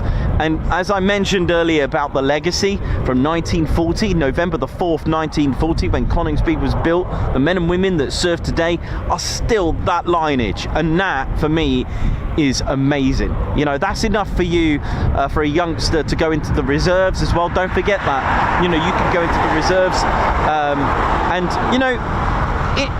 and if Air Force isn't for you, and it's Royal Navy or Royal Marines or the British Army, that it's still that legacy, that lineage, and the history that goes with it. The Royal Marines, 1664, and so on. Those men and and women that are in the commando units are just like, wow. That's something special. That lineage is, like I said, since 1664. It's amazing. And whatever it is that, when you go in the cadets, you're going to be taught all the basics and discipline as well, so that you can go in, when you go into your recruitment side of things, you've already got your basics of looking smart, disciplined, and you're ready to go. So it's amazing. And so, real big topic, the cadets for next year for us. And air shows really pushing out the how crucial and important air shows are. It does strike us down when we hear of venues that are no longer, yes, but if I keep going, on the negative side of things, then we're going to start to go in a negative loop. So we don't want that. We want okay, things happen in the world, but we got to keep going. We got to keep positive and keep promoting our Royal Air Force, because when we go to work, when we're at the seaside or whatever, our airspace has been defended. And for me, that is just amazing. And there's a lot that we don't see. The ones at Swanwick, the ones at High Wycombe, the ones at Bulmer. There's men and women right now ready to go in their foons from Coningsby or from Lossiemouth, ready to go. And of course, they have a ground crew as well. Whatever it is that the ground crew are wearing, 3 in the morning, they'll just run out, get that aircraft marshalled out with the lineys. They'll be marshalling out. I've heard some fun stories of that. But yeah, it's that kind of it's that kind of legacy and lineage that I find very proud. Now, sadly, and I say sadly, I didn't get time to do a bit of but sadly my Hampden has finally taken a bit of a battering, and it's all very well thinking of the latest and greatest, but here is the original aircraft that was here first, and it was indeed the Handley Page Hampden. Here it is at Coningsby, back home, and this was the first aircraft. 23rd Feb, there we go, the Handley Page Hampden. Could take a 4,000 pound payload, but it didn't have a lot of comfort. Not that bombers did anyway, but what I'm talking about, there wasn't anything fancy about it. Built on the same specification as the Wellington as well, the Vickers Wellington bomber. Completely two different designs there. Twin engine bomber, 106 squadron, the first squadron to arrive. It had a crew of 4, and in fact Guy Gibson was trying to sort of innovate it into the era of torpedo bombing, and they did actually make a torpedo bomber version. The code for mine laying, which caused havoc in the German fleet, was actually called gardening. So when you hear gardening, it's not planting roses, it's planting sea mines. And it could take a torpedo. They did make an 18-inch torpedo for this, and it was a twin engine with the Pegasus as well. Pegasus engines at the 1,000 horsepower rating. Now, before this, the Air Ministry really wanted power, which is why they brought out a new specification. It was B932. Remember that, B932, and that was given to Handley Page and Vickers. Vickers made the Wellington, and this came to Lincolnshire it came to Lincolnshire at RAF Scampton in 1938, September of 1938, 49 Squadron at RAF Scampton. But 106 Squadron arrived here in February with this, 106, there we go. They went on to combat on the 1st of March into the 2nd with no losses. The second night, unfortunately, the 3rd into the 4th, X3002 was the first lost. Had some very interesting nicknames, the Flying Tadpole or the Flying Suitcase, because of its very, very claustrophobic, narrow fuselage. Just 3 foot, that's 1 meter. Crew of 4, the design for the pilot in the top there with the folding seat, if the pilot should get injured or worse, it was very difficult to get someone else to control it. Wingspan 69 feet 2 inches, 53 feet in length, and with the Bristol Pegasus engines, empty weight 12,764, had a max speed of 247 miles per hour, and it could cruise around 206, and had a range of around 1,700 miles depending on what was loaded, with a bomb load of 4,000. Service ceiling around, I'd say about 19,000 feet service ceiling. But there we go. But we had to start somewhere. But for me, the Wellington was a lot more loved and successful. Of course, the Wellington went on to become the most produced bomber of World War II in the Royal Air Force, at 11,461 or so. Made in 16 different variants. It was a lot more career, but sadly 106 Squadron actually became statistically as the worst, as in losses, the highest loss of a Hampden Squadron. They lost the most. They were really struggling with it, but of course they were waiting for a newer aircraft, but sadly that was even worse, due to the engines that were really causing more casualties than combat, which was indeed the Avro Manchester, which, well, we all know what happened to that. It was 206 made, and was grounded several times. Roy Chadwick and his crew didn't give up on it, and it became, well, almost became the Avro Manchester Mark III, but of course it became the Avro Lancaster. I know, right? 44 Squadron, RAF Waddington. And it would have been this time in 1941. About this time in 1941. In fact, it was Christmas Eve, but amazing.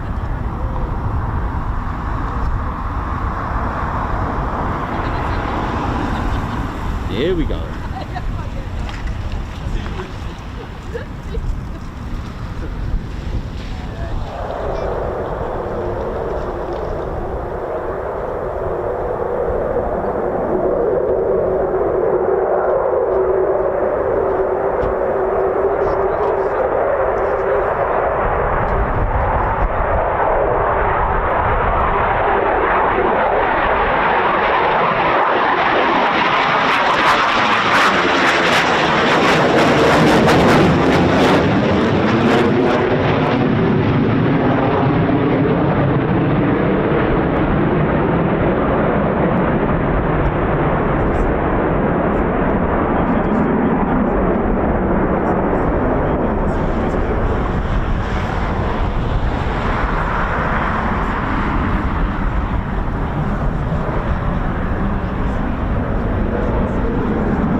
Sounds like a Typhoon startup.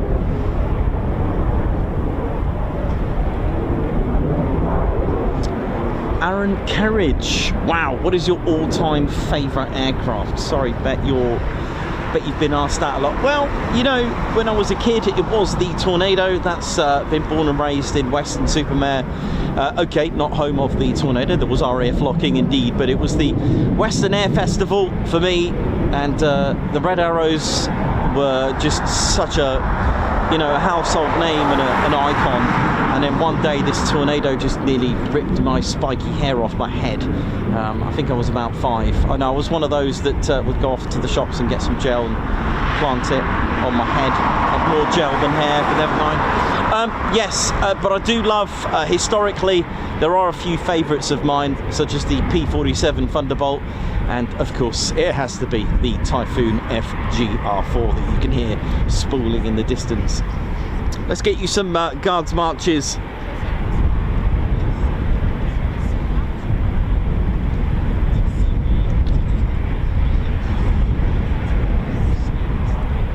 Thanks all of you for tuning in today. It's amazing. Not many to go yet until we break up for Christmas. It's probably I'd say the last week, the run up to New Year probably. I think we're going to be a bit thin on streams, but hey, I'll take the break, I'll take it. I'll go and get out there to some lost airfields.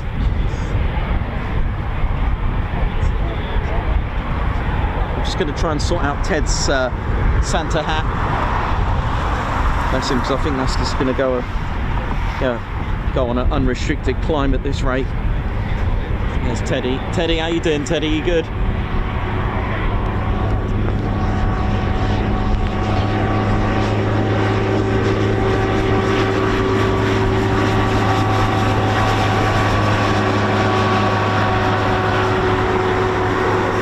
So Alan Gates with 25 months membership, and with our fighter squadron, thank you very much for being part of our fighter squadron. Great channel, 20 months flown by, Guards March. Margot, thank you very much for your super sticker at Guards March. Marnie with a whopping 29 months, oi oi, and happy Christmas to all. Mrs. Davey with 29 months, oi oi, another milestone. Thanks Nikos, Ted, Spanners, wishing you all a great Christmas and a happy new year, Guards March. Tomboy 30, member for 7 months, but thank you very much. Kino Send It, member for 23 months. Great to be a part of a great family, and a very big thanks to the Point Charlie crew. You are all the best, thank you very much, Guards March. Dave Holloway with 24 months, wow, congratulations on getting a 2-year milestone. 2 years, what a journey. Merry Christmas to our QRA RAF, absolutely well said. John Minter with a massive 34 months membership, thank you so much. Whilst I remember a very Merry Christmas to all the TCS and to all our Royal Air Force and USAFE personnel, especially those working over Christmas to keep us safe. Absolutely well said. Marco, thank you very much for the super sticker, Guards March. Melky Minty Stoddart, member for 36 months. Wow, 3-year membership milestone. Oi oi TCS, 3 years gone. Gonna go see the Winco later and seek to extend. Last one in the bar buys the creme de menthe. Love to everyone. Nice one. Well done, man. Thank you. And Paul Briggs celebrating his first year membership. Nice one. I can't believe it's been a year. Thank you, Nikos, Claire, Spanner crew.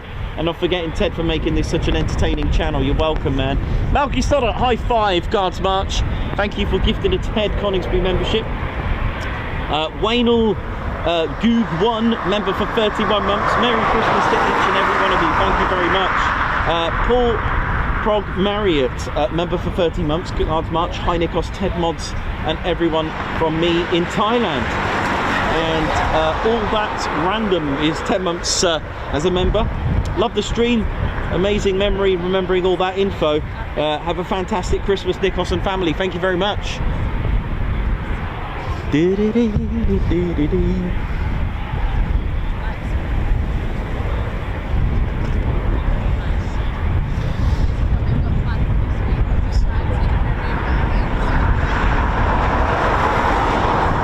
our main ASP. Coningsby. Pilots just call it the main. Here at Coningsby, the main ASP, that stands for Aircraft Servicing Platform. The weather's just got a bit grim now. We may be, I was really pushing my luck, but the thing is, it did change. It's supposed to be okay today, but that long diagonal bar of rain worked its way a little bit more this way. So I'll be honest with you, I am extremely lucky because it looked a lot worse than what it should be today, but here we go.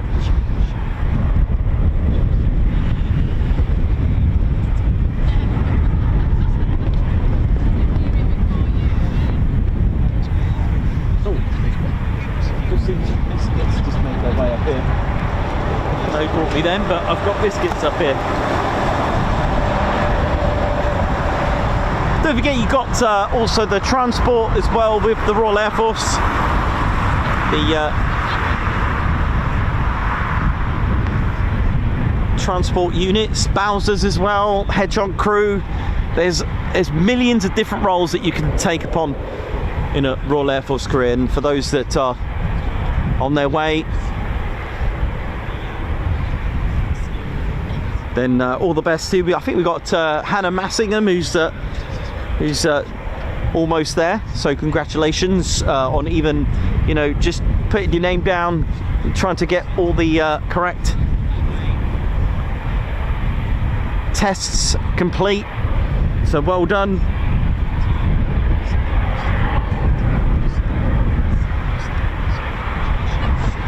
We also had Ollie Brown as well, who's seeking a Royal Air Force career. And you know, just keep trying. At the TED party, TIAP 4.0, which is coming soon, TIAP 3.0, the inspiring words from the mystery pilot and NAIF, you know, it was, you know, inspiring words, you know, just keep going. Okay, if you fail a component, don't give up, just keep going. And I thought that was really, I mean, you know, you can't beat that from a pilot that says that to you, you know. Got a Typhoon just taxiing out now. This is should be all good. Jan Clark, how you doing? Thank you for the super chat. I'll get Ted to give you a guards march a little bit later on.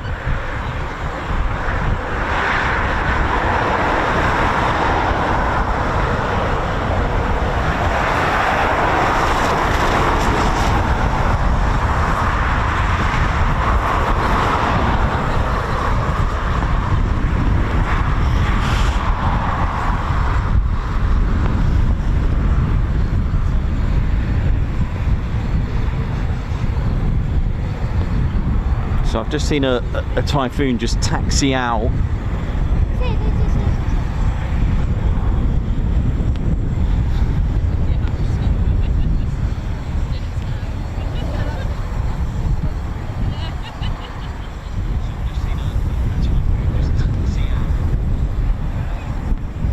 So this is where it all happens for a future Typhoon pilot. So after RAF Valley, they'll come here with 29 Squadron. So if their career is the Typhoon, they'll come here and fly with 29 Squadron. So any pilot will go to an OCU, Operational Conversion Unit. It's the final point to get qualified on a particular aircraft. So for example, you got 24 Squadron at Bryce Norton for the heavies, such as the A400 and C-17. You've got 42 Squadron for the at Lossiemouth for the P8 and the E7 wedge tail. You've got 207 Squadron OCU. Again, these are all OCUs. 207 for the F-35B, so on and so on. You kind of get in the idea that there is an OCU for a particular type. Some have more than one, depending on what it is. And there we go. And after flying the and getting the advanced flying training all ticked off with the Hawk T2, they'll come here at Coningsby for the Typhoon, and that includes the munitions conversion unit as well. And it's a lot to learn. The first few weeks won't be any flying at all. It'll be the recognition of the Typhoon, getting to know, making them a more competent Typhoon pilot, getting to know the G-suit, getting to know the mounted display unit, getting to know all the components that make a more competent Typhoon pilot. And that includes the BAE Systems involvement as well, with the ground course as well that they've put together. So then you get the sim work, and the first time they actually get into a Typhoon, they sit in the back seat, and the pilot will whack on the reheats, and off they go to feel the power, because it'll probably be the most powerful thing they've ever experienced in their lives. And the ground course takes a few weeks to complete, but in just 3 to 4 months the idea is to convert a pilot. But the ground course takes about 8 weeks, that's 2 months. And the second time the pilot gets in, the trainee junior pilot will get into the Typhoon, the first thing they do is taxi only. They'll just taxi around, getting them more and more confident, and then they'll do some flying, and then before they can be fully qualified, of course, is the sort of like the mock dogfight to get a lock on their qualified flying instructor, QFI for short. That is how it would work. It's not over if they fail it. It is timed. You may have seen the RAF Top Guns giving that impression of what it looks like. There could be scenarios that they could work on, okay, and they'll keep trying, because there could be a scenario where the weather could play a major part, or there could have been an issue with the aircraft, you know, that kind of thing. It could have just been a simple fix for that, you know, if they can see that this pilot is definitely the one if they can see that, yes, this pilot just made that little error, see if they can rectify it, and so on. So once they do pass, then there's a choice of what, 10 squadrons in total. I've included 1435 flight at RAF Mount Pleasant, 4 Typhoons at Falkland Islands, which is pretty much like a QRA station in its own right, which I believe it is classed as one.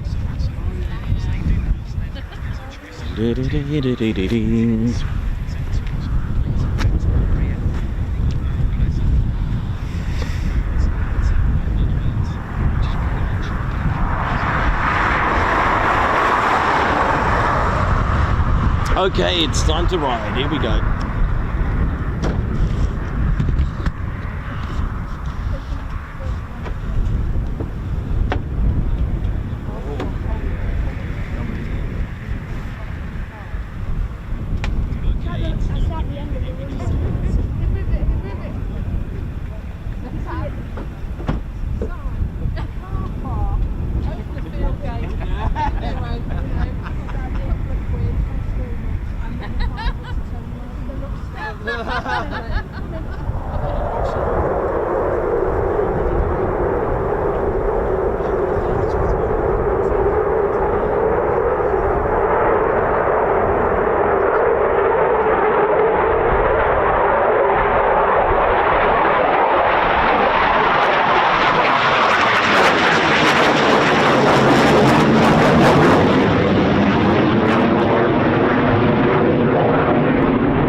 I didn't recognise you there, sorry, you alright? Yeah, yeah. Cool, good to see you. You were busy, so I man. I just went to the... yeah, you alright? Yeah, yeah, good. You've been up the other end since 8 o'clock. Cool. It's not a great day. No, but it's the last one for me for the year here. I sent you a message tomorrow. Yeah, I sent you a message yesterday. Oh. Because I thought, I'm coming down today, so I thought, I wonder if he's out this week. Yeah, don't worry. Was that on Messenger or Instagram? Insta. Ah, right. Thank you for your message on Instagram.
you about tomorrow?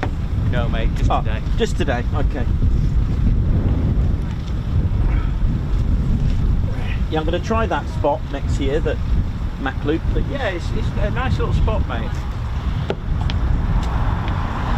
yeah, we'll try that.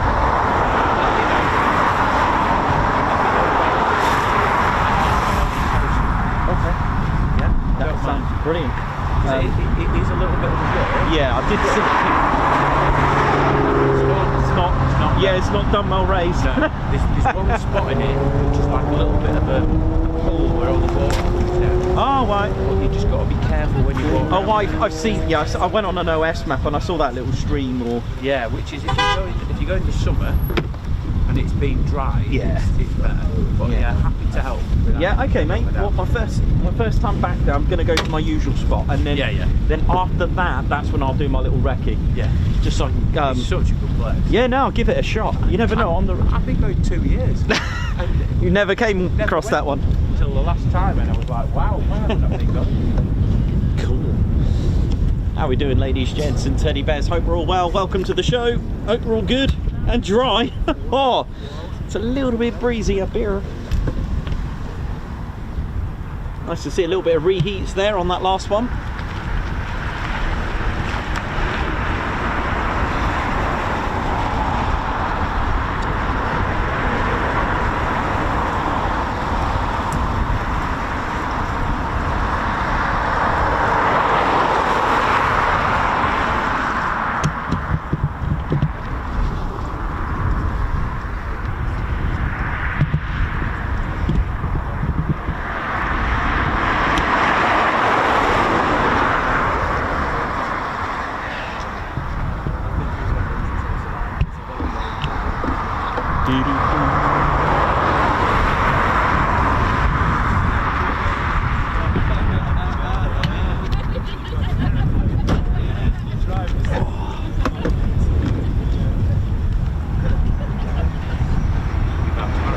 I'm going to go mono tomorrow. Yeah.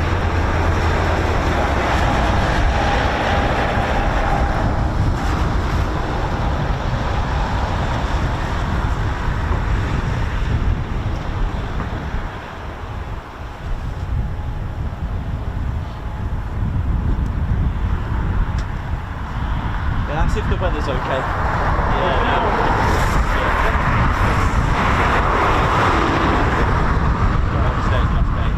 Yes. Yeah. I came last year, and it was the last day. We had 36 to 14. Oh wow. Yeah. So rain. It's like we did it the whole year. I've just got a new iPhone. Oh, right. I never had an iPhone.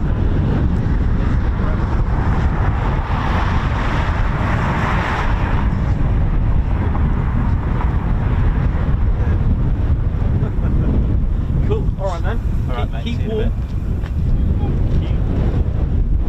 Oh, I'm always warm. Right.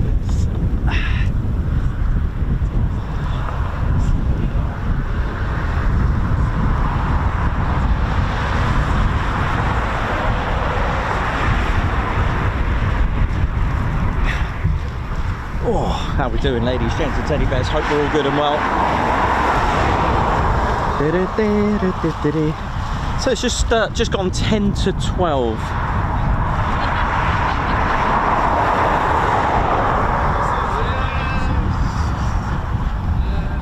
And yeah, so our last stream at Coningsby for the year, and just to reflect on all the fun stuff that we've had this year. It's quite nice to just recollect the year and all the fun that we've had here. So tomorrow, weather permitting, should be okay for Waddington tomorrow too. For us, the last set of training for the Reds. I believe Thursday there is a slot, but goodness me, fair play if they go out in that. It's enough to go surfing. I'm telling you, that was looked pretty bad, but no worries, it could change. This is the way it is, because I was originally going to go Wednesday, but now it's swapped, so oh well, just the way it is. So just do what the cat does. My cat used to just look out the front door and think, nah, not today. But he'd find that if he goes through the cat flap in the garden, it was better weather. Didn't quite understand it, but when I started doing this, I totally get what he was trying to do. Oh dear. So there we go. And a warm welcome to everyone that's tuned in.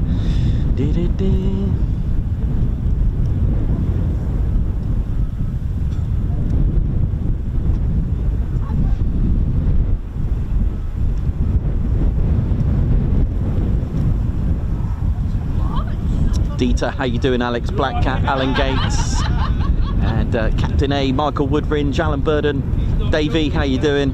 Chris Bloxham, Argan, and lots of you here as well. Many thanks for tuning in, staying with us today. It is, there are parts of the country already that's just really getting battered by the rain today, but I was a bit fortunate today that it's still here.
Dieter's asked the question, how is it for the pilot to have a good view on the canard wings during flying, no matter while dog fighting, etc.? It's a good question. Let's have a little look. Let's see what the so don't forget, a lot of the if we have a look what that would look like, I would have thought that the view would be fine as a relative. Don't forget, a lot of the battlefield is viewed from the MDU, the mounted display unit, the helmet that's worn, so a lot of the battlefield. But you are right, in a degree, looking, I mean, it's below, but all the pilot needs to do when they start turning like that, they've got a good view. So if your enemy would be, let's say, here, I would have thought that the pilot would have detected that on the screen. So just a quick slight roll there would give that view. And don't forget, everything, like I said, the pilot's MDU can see right through the Typhoon.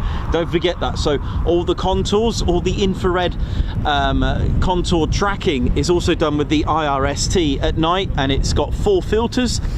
So they can see in HD, so regardless of the 4 planes there or underneath the Typhoon, the pilot is still able to see through on a combat scenario basis. Good question though, very good.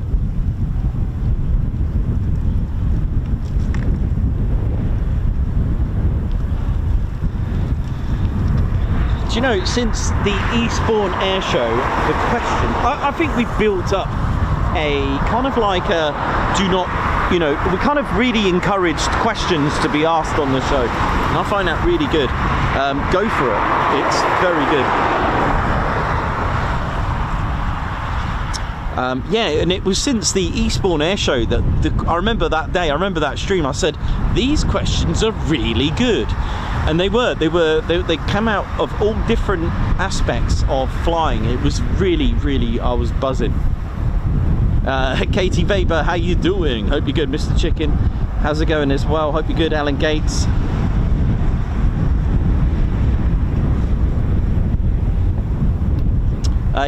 Yeah, that's correct. The Striker. The Striker is the helmet that looks like it's got loads of little bubbles on it. Yeah, that's the best way. I remember when Calamity Sam used to get you know, whacked on the head by some sort of wood, and you get that little bubble pop up. It looks a little bit like that, but yeah, it's the Striker. I've actually worn that, and the way they do that, it's actually suited to the pilot. So BAE Systems will come along and actually X-ray scan your skull, and that helmet is made for that pilot. So yeah, it's quite an interesting piece of kit. It's like the Gucci of helmets, and I can't remember how much it costs. I thought it was about 80,000, but I think it's something like 200,000 or thereabouts. Between 80 and 200,000. I know that's quite a big margin, but it's just I think the bottom end is about that. But there we go, a nice bit of kit. And it's BAE Systems that do that sort of like the scanning of your head. They create like a mold, and then that is the pilot's one. It's pretty cool. I suppose it needs comfort as well. The other thing, another question that I do get asked is a lot about G's, about the force of gravity. That's quite an interesting one as well. Someone said, can the Typhoon pull more than 9G? There is a scenario where it can pull more than 9G. Whether that's comfortable or not is another matter, but there is a scenario where it can. And 9G on a Typhoon, now we all hear a 9G, right? A lot of aircraft will just pull 9G for a little bit and that's it. The thing is, the Typhoon can go 9G and hold it there. That's the difference. And a pilot's told me when they're pulling 9G, it is impossible with their hand to touch the screens. It is impossible. 9G would mean that you weigh 9 times more. Not very flattering, but hey, that is the force of gravity. How can it pull more than 9G? And that, my friends, is to do with the wind. So if you are doing a Typhoon display, I don't know, you're going 600 miles per hour, nice high-speed pass, and then you turn into a 9G. If the wind is blowing in the right direction, you could pull in excess of 9G, something like 9.4, maybe 9.5 G. So the wind can do that, and that's going to be quite painful. That's going to be quite a strain. Now, to cope with displays and things, the oxygen plays a massive part. The pilot is actually fed by force oxygen to cope with G's like that as well, and that's part of the Typhoon suit. That's quite an important thing as well. It's almost got like a horseshoe padding that inflates, and the whole thing inflates so that the blood is retained and it doesn't go all the way down to your feet as well, so you don't lose blood. It's a very good piece of kit. I hear that the F-22 pilots do like the Typhoon's G suit, so it's called a G suit. It can cope with, it's got a heat resistance to some degree.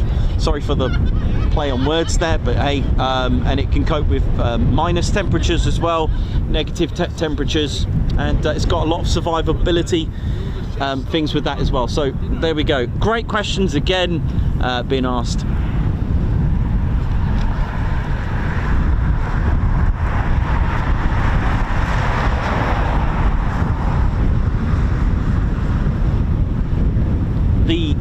The blue tack is optional on Typhoons, by the way. It's the Typhoon FGR4. There we go.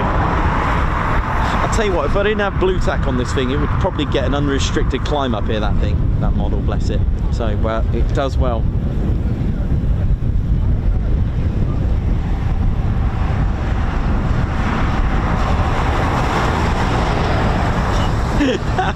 Does blue tack affect the G limit? Probably does, yeah. It'll probably create a bit of drag.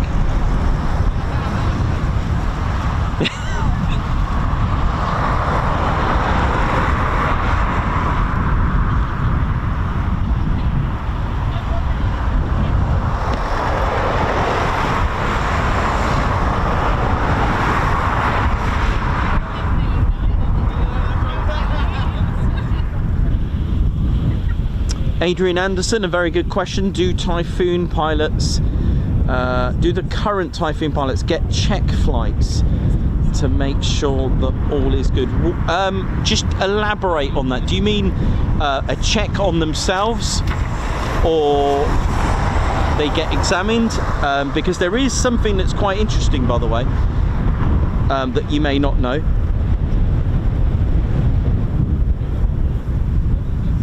but I'm not sure. But Typhoon pilots have to carry out emergency simulation every 60 days to be allowed to go flying. Is that what you mean by a check flight? Or do you mean, do they go out and do like a weather check or anything like that? Let me know. They do check the aircraft condition on a computer screen. They'll have a look what it had and what it did and what's been done to it. And there's also the pre-flight interrogation room where that info, my friends, is classified.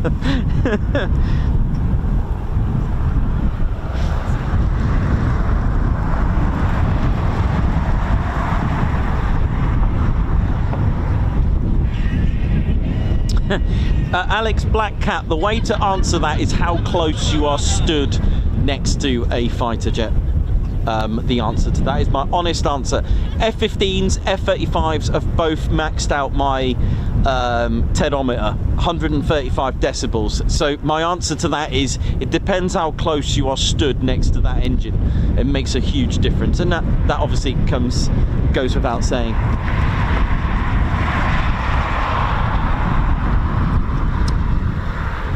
Adrian Anderson, first one, vague on. Right, okay, so yeah, so they'll have a check. They'll have a medical as well to make sure they're fit to fly, and they'll also have they'll go in this room. I think that's with any frontline pilot. I think they will go into like a room where they'll just have all their checks. Yes, details on that though I cannot tell you.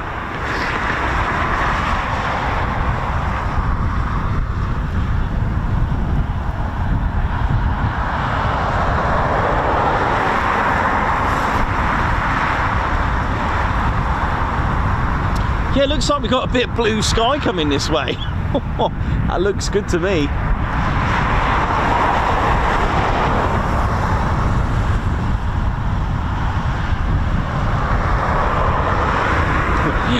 Just a quick one. Little GPX. There you go. That's the problem with AI. Because the B-1B is not a fighter jet. Just saying.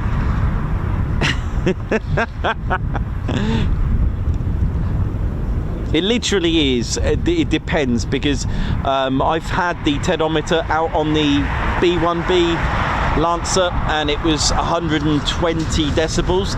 And again, it depends where you stood, you know, and the best way to do it is to actually go put some obviously ear defenders on, and protection for your health there, and actually just get a decibel reader and then just, do it fairly. That would be the only way you can do it. If you wanted to go down that, but anything like anything above 120, forget it. It's just ridiculous. It is loud. Anything above 120 decibels, I mean, that's probably not doing you any good. 135 is savage.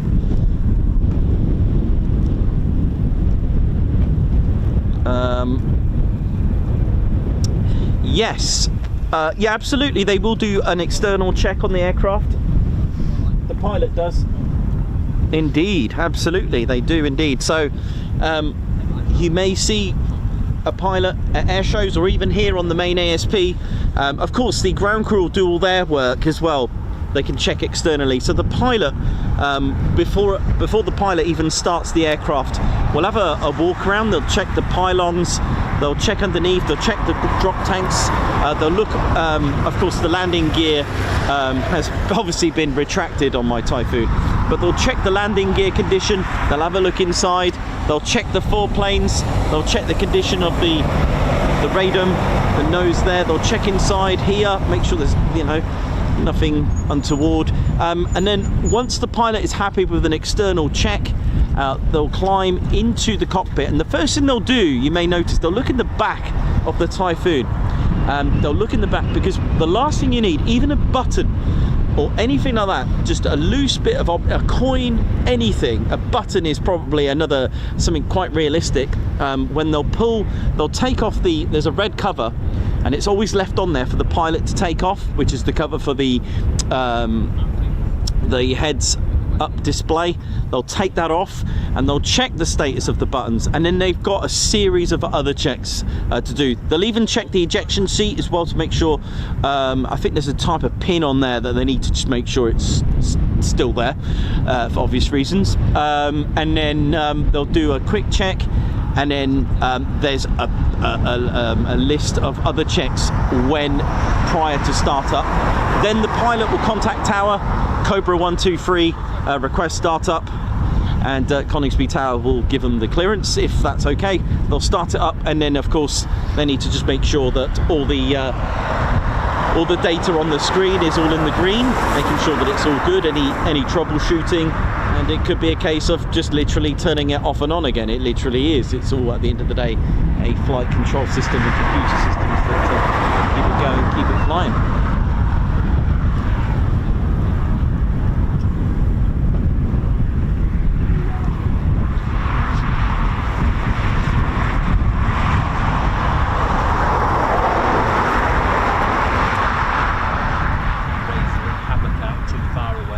Thank you. Thanks.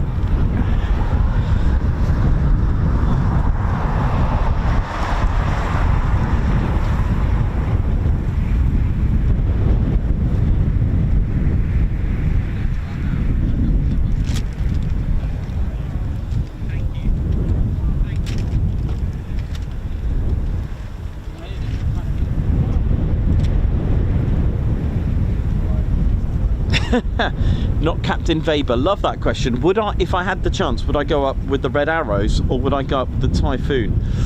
Ooh. Well, let's have a look at the pros and cons. You get more flight in a display with the Red Arrows. They go 22 minutes. Or a Typhoon display. Oh my word. Well, being the... Oh gosh. Well, here's my answer. I need to go in both so I can tell you which one was better, right? How about that then? I thought that was a good answer. But yeah, I think both would be very, very interesting. I think we may see my breakfast again in the Typhoon display. Oh dear. So traditionally, when they hand over to the new pilot will sit in the back of the Typhoon in the family version, and then the latest Typhoon pilot will carry out a display in the two-seater. Interestingly awesome.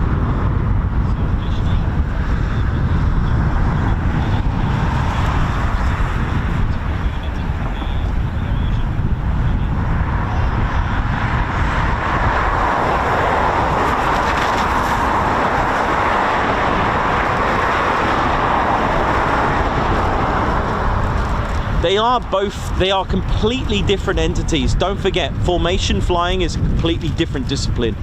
And then you've got a Typhoon, and there's only so much you can do with a single aircraft. How many high-speed passes can you do? How many rolls can you do? Actually, Typhoon, at that height, maximum rolls you can do in a Typhoon at, let's say, the 500 feet is 5. Any more and your aircraft will start to descend quite badly. Of course, it doesn't matter if you're 30,000 feet high. You'll notice the Typhoon display pilot will raise the nose up just prior to doing aileron rolls.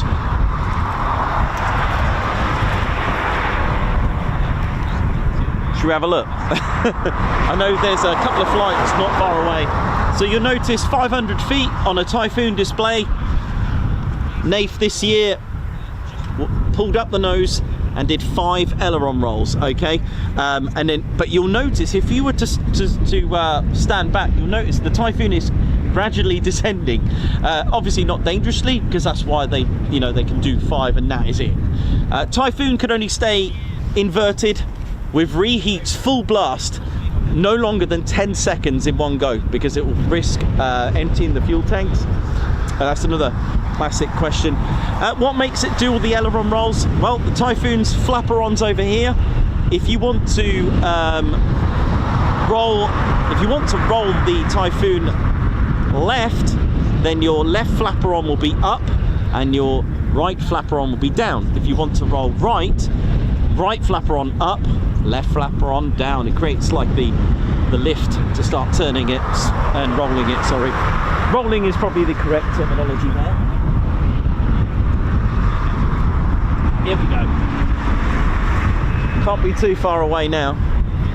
Typhoons around through the Lake District, about 7 miles per minute for those at one end of the Lake District to the other. That's about 420 miles per hour. There is a maximum speed, it's about 550 for a low flying area. That can be achieved depending on the training that they need to do.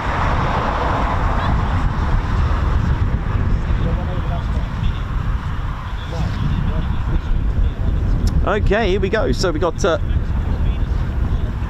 Typhoons just coming in now.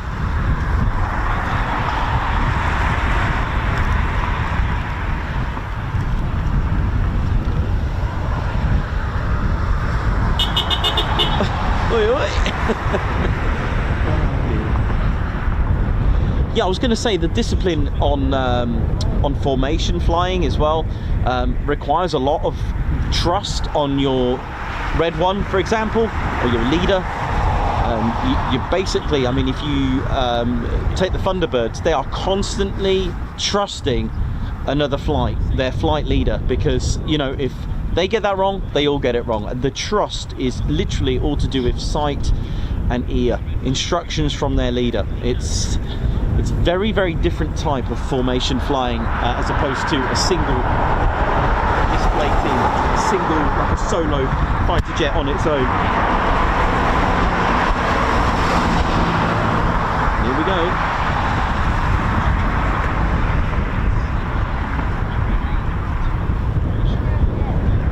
So hopefully towards the end of February, early March,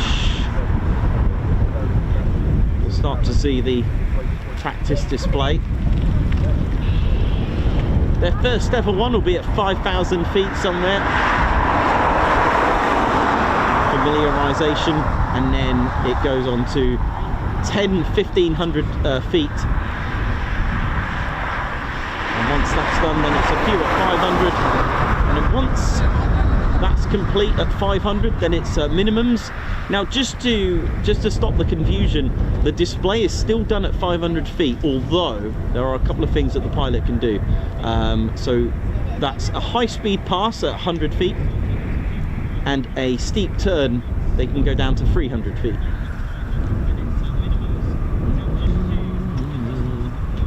That's a little landing there.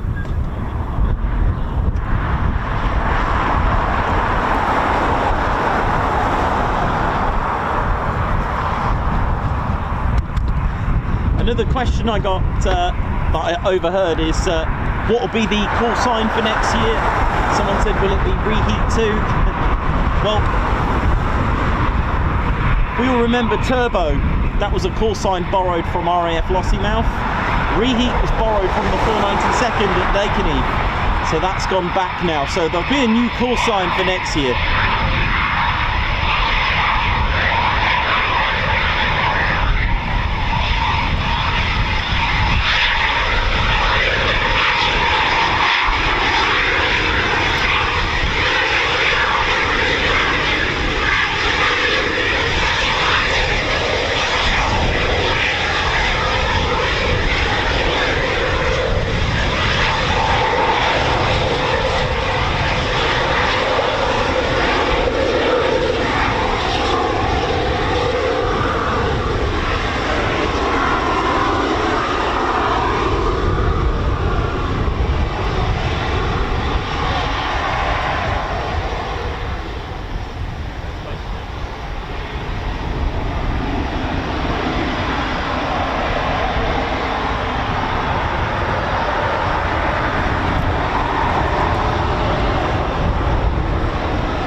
there should be another Typhoon just on approach very shortly on our screens.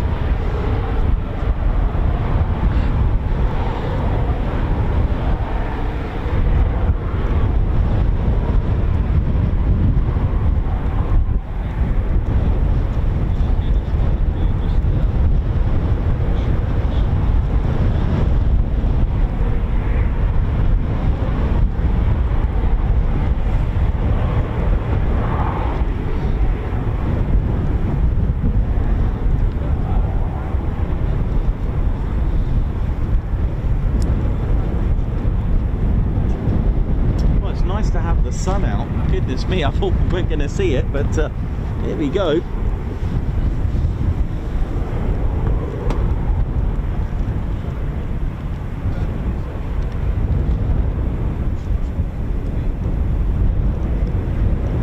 It's like a different day. Look at the sky now. Look at that.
Yeah, sure, yeah, absolutely.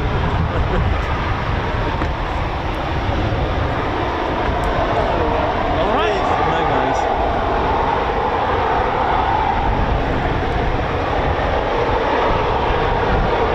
So that windsock really having a good time.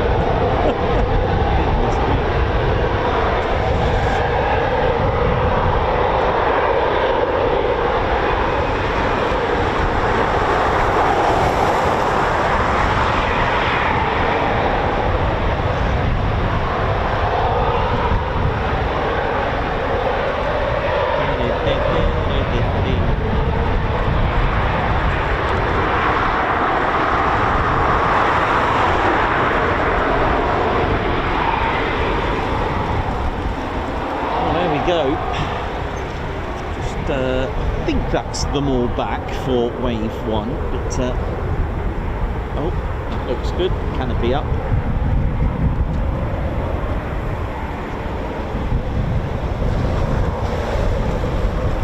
Smell that jet fuel right here. Smells good. That's some lovely questions today. Really good. Thank you very much for those. I'll do my best to answer them.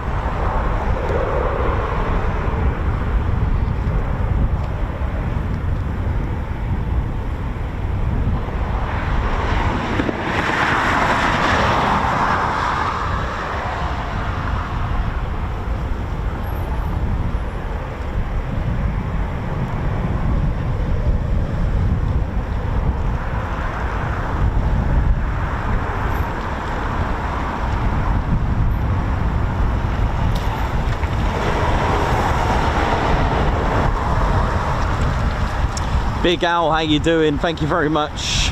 Always lovely to see support. Oily Ted, Nikos, Spaniflight and the whole TCS crew. Hope you're all well and a good day. Yes, absolutely.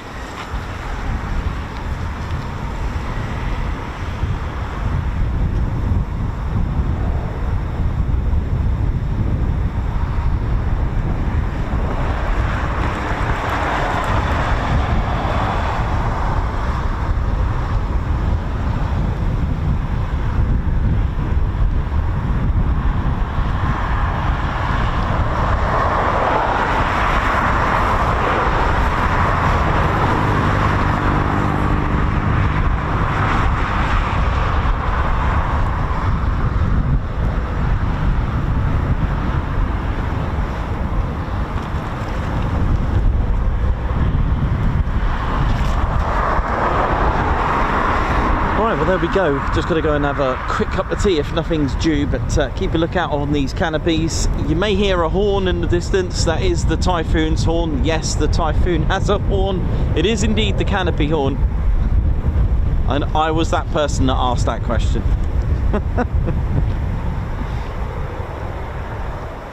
No, I think that's...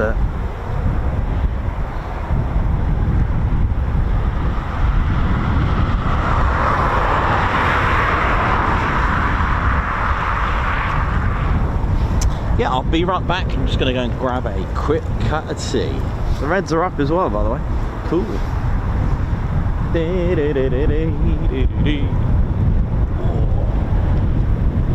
Time for a quick cuppa.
Oh, how we doing, ladies, gents, teddy bears?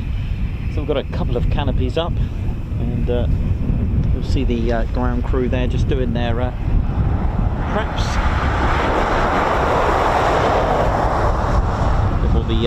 before the pilots make their way to do their checks prior to start up.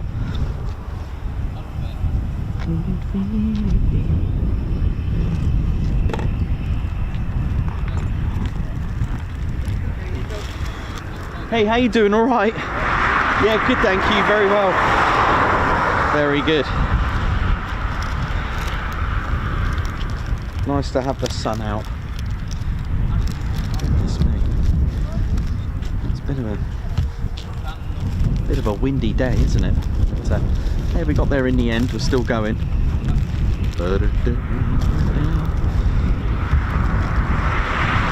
an eye out for now, but you know me, I'll talk history and then we'll get probably get some startups, etc., and all sorts of things going on. It's always good.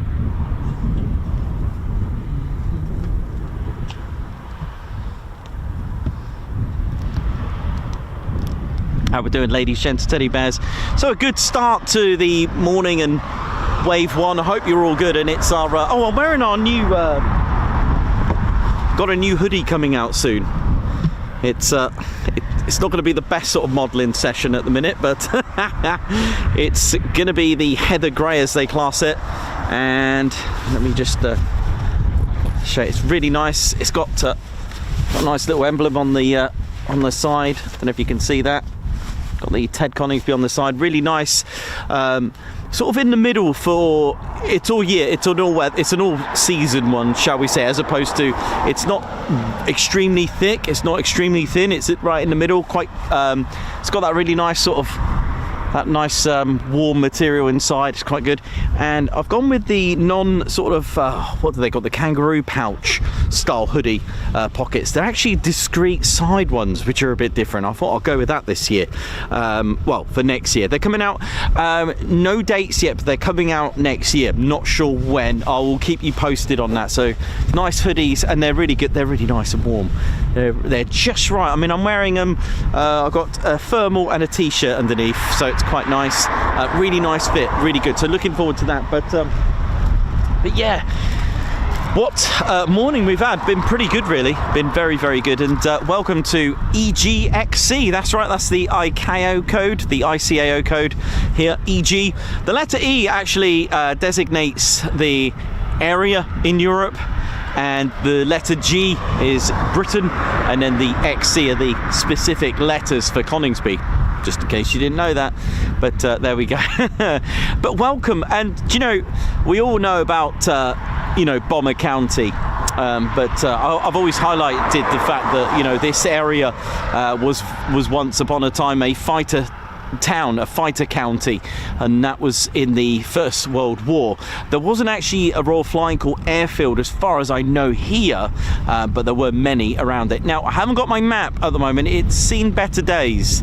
However, I'm printing out an A4 size one, so I can show you the Royal Flying Corps and Royal Air Force stations in Lincolnshire. Now, England's second largest county is, of course, Lincolnshire, and during the Second World War, and a name dubbed as Bomber County, as we know, there was as many as 46 military airfields, and there was an average between them about 7 miles apart from airfield to airfield.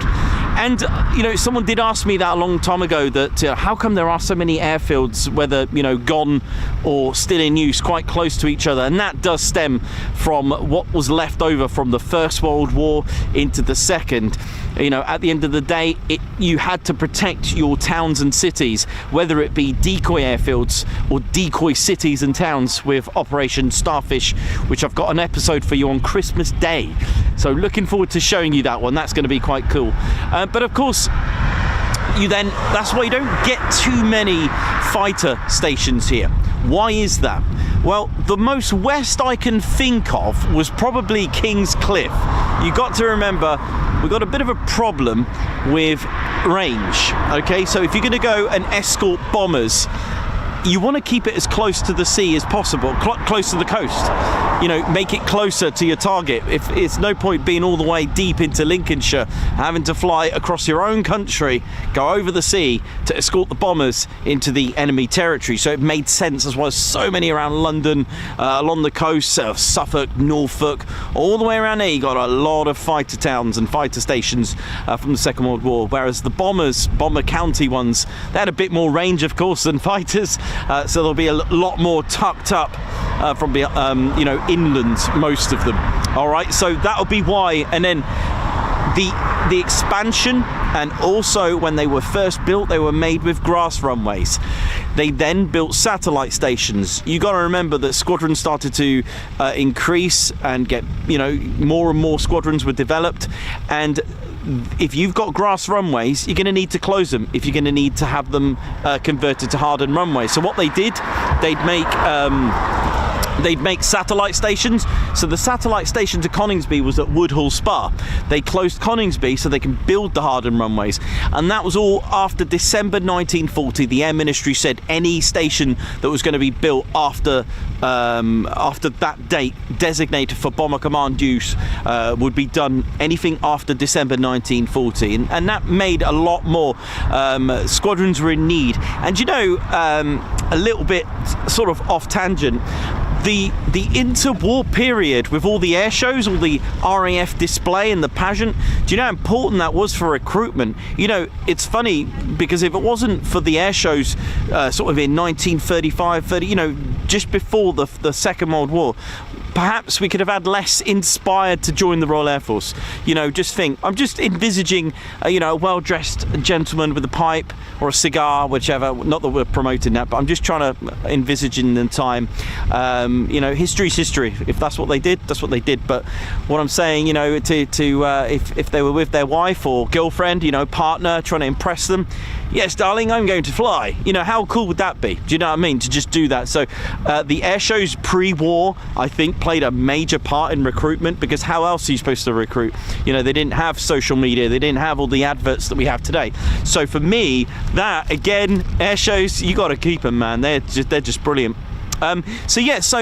Before, you know, into the First World War, Britain was been attacked against the Zeppelin raids, and during the First World War, just to give you an idea of the infrastructure of Britain's airfield power, we had 300 military airfields that stood at the end of the First World War, and then by 1925 there were just 27, and that dipped. And many of the airfields were recalled for the expansion program in 35, and military airfields began to rise again, and the threat of another war was a reality. Bomber Command formed in 1936, along with Fighter Command and Coastal Command as well. And like I said, grass runways were first built. Now they're great for fighter jets and light bombers, and we had what, Blenheims, Harrows, Hendons, and we still probably had like Gloucester Gladiators. They were fine, and we've all seen the movies of like an overhead shot and these Spitfires taxiing out. Let's face it, you could take off in a Spitfire on any bit of stretch of runway. I mean, there's a grass runway here. There's one here, it's marked for the Chipmunk to do their training, because of course places like the Old Warden Aerodrome has, you know, an old bucket. Actually no, Old Buckingham doesn't have grass runway. Goodness me, I can't remember now. No. But yeah, Old Warden. So the high vis markers, look, that could be the start of the runway, and that's the grass runway. That needs to be maintained and looked after. You start getting molehills on that, then you're going to be in for a bit of a bumpy ride. But they need that to train on, because the BBMF, they will be exposed to grass runways. In fact, if they have to land on there or use it, that's what it's there for. Chipmunks will use it as well as part of their training. So there you go, I can add another runway to Coningsby. So it does actually have a grass runway. Oi oi! But yeah, so grass runways, if the airfield was under attack, and you know, a Spitfire or Blenheim could find some form of stretch of grass to take off from. But But there we go. Light bombers too were suitable to grass runways, but the need of hardened concrete runways were really imminent, and especially the, you know, when the Sterling started to come out, and then of course the Lancaster. That was it. Once the Lancaster come out, we really and the Halifax as well. Before the order it goes, with July 1940 was the Sterling, November 1940 was the Halifax, and then we also then eventually finally had Christmas Eve. Technically, it arrived, I think, in 1941, the Lancaster. And there we go. And that they called that triangular configuration. It was called a Class A configured runway. It was introduced for airfields built after December 1940. What was the point of a Class A runway? One, built with concrete, so we got that out of the way. Two, you've got 6 directions of travel, so if there was some real severe crosswind, you can use another stretch of the runway, or if your runway was damaged, either in just from wear and tear or under attack. But plans here to build Coningsby happened in 1937, and on the 4th of November 1940 it was ready to operate with its grass runways, and operated under number 5 group. And the first residents to arrive at Coningsby was on the 23rd of Feb 1941. 106 Squadron, Zulu November were their markings, who were operating the Handley Page Hampden bomber. So we gave you a little tour of the Hampden bomber there. So, you know, same specification as the Wellington bomber, was powered by the sort of a new era for engines. It was the Bristol Pegasus. It was the era of 1,000 horsepower engines, and I say this because that was part of the specification B932. It was given to end this 650 horsepower engines, such as the Rolls-Royce Kestrel. They wanted the Air Ministry wanted a bit more power. They nearly got it. They were at 950, but they wanted something. I think there was a Goshawk engine, but they wanted something. They wanted the end of sub 1,000 horsepower. They wanted something with a bit more power to get them across and do the job. 19,000 feet of operating on a service ceiling. Yeah, it did all right, about 240 miles per hour. It had 4,000-pound payload, but there were instances that it had a torpedo, and it was used for mine laying. And it actually took its first operational arrival at Scampton in 1938, actually, with number 49 Squadron. So very interesting. But again, it had some fun nicknames, such as the Flying Tadpole or the Flying Suitcase, because that fuselage is just 1 meter wide. But there we go, we've got to start somewhere. It had guns as well to protect the crew, but as far as protecting it was concerned, it didn't have a lot as far as defensive you know, walls inside it. You know, there was no there wasn't any sort of protection. It was just bare metal, and that was it. There wasn't any. I don't even think, sorry to bring this up, I don't even think they had any facilities, if you know where I'm going. So that could have been a bit uncomfortable. There we go. But there we go. Got to start somewhere. So the Hampdens, and their first mission was on the 1st of March 1941 into the night of the 2nd, and it was a successful mission, I believe, as opposed to non-losses. But the very next day, on the 3rd into the 4th of March, X3002 and its crew of 4 were the first losses of RAF Coningsby. It was a night raid, and it failed to return, and it was the loss and the first ever killed in action for Coningsby. On the 15th of March, 106 Squadron were joined by OF Oscar Foxtrot marked Squadron, and that was the markings of number 97 Squadron, equipped with the Avro Manchester. Now, I've said many times what happened to the Avro Manchester. Grounded several times, didn't make the end of the war, finished in 1942. They just had enough of it. On a defensive side, I don't think it was ready. There's a reason why I'm going to show you an Avro Lancaster. There's a reason why I'm going to show you that, and the point of that is because the engines. We were getting in the thick of the war, okay, and in my opinion, I think Roy Chadwick didn't have time to improve what was the problem, even though it was the Rolls-Royce engines. It was the Rolls-Royce Vulture engine. I mean, what did we have? Blenheims and Hampdens. Blenheims were just falling out the sky. Hampdens were probably having the same fate. We needed something with a bit more power. Now, on paper, I said to you about a horsepower 1,000. That sounds good. However, how about 1760 horsepower Rolls-Royce Vulture engines? They sound good. The reason why I'm showing you the Avro Lancaster is because it looked like this.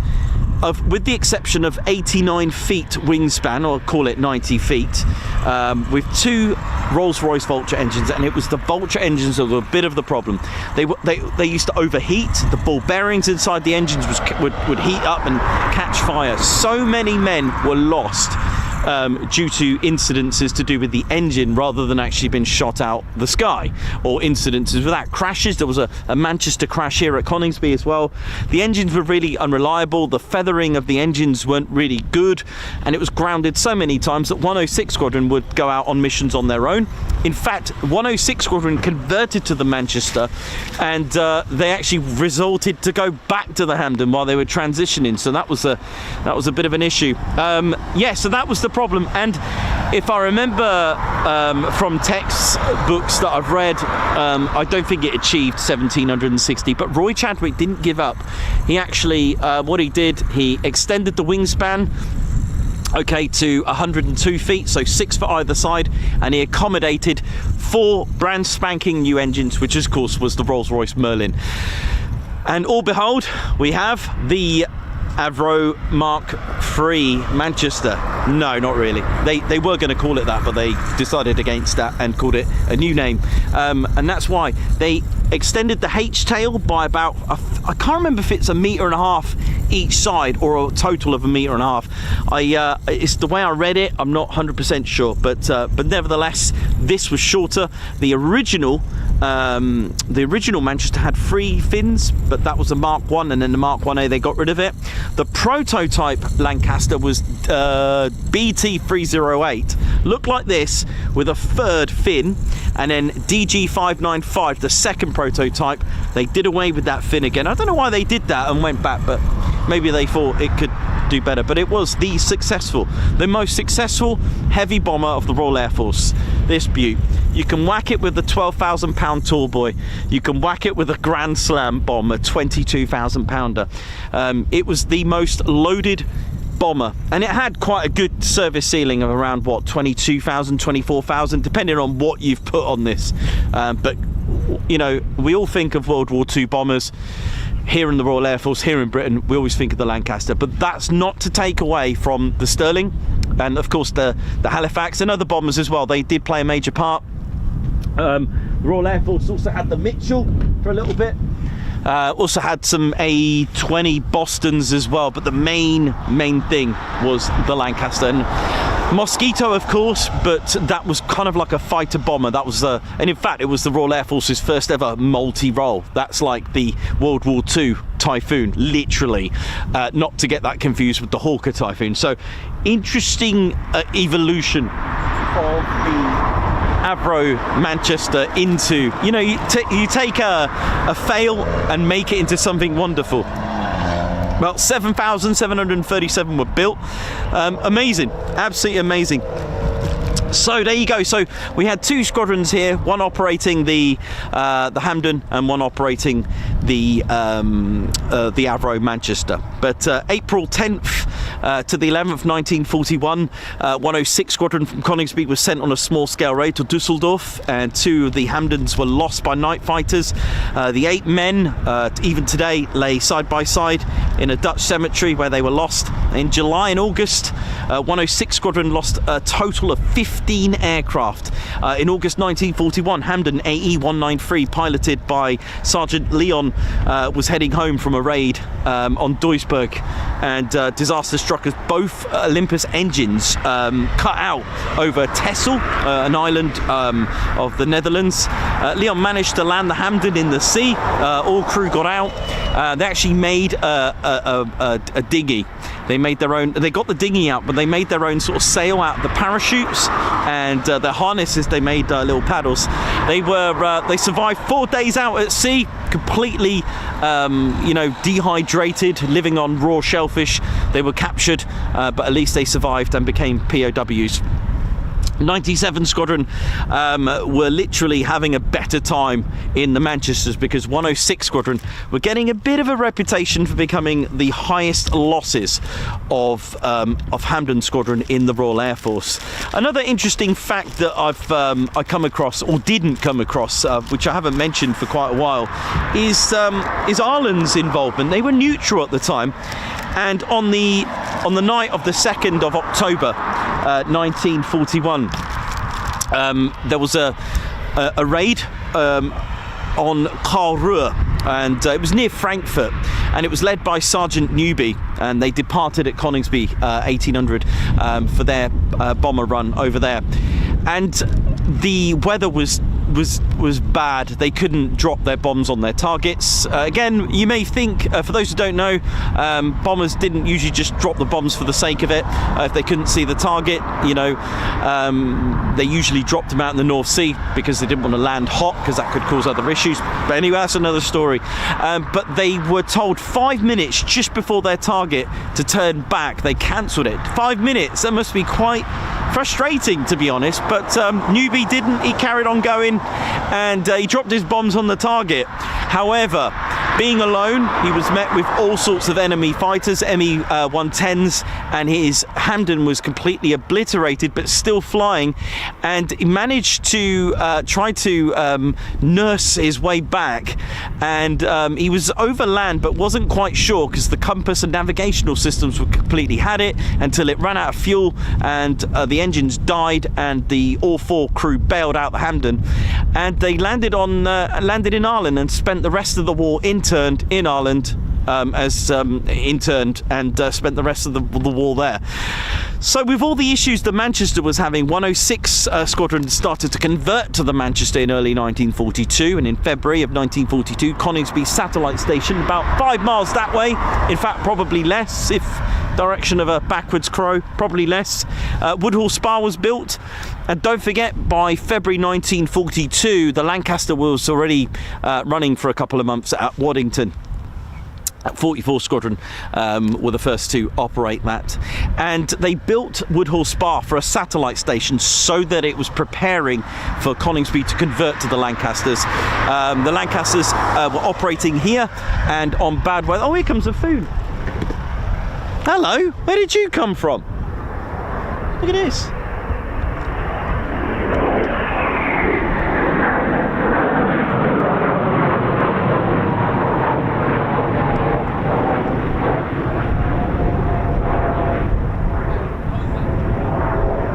There you go, talk history, get aircraft. We've always said that. We'll just let that land in the distance there now.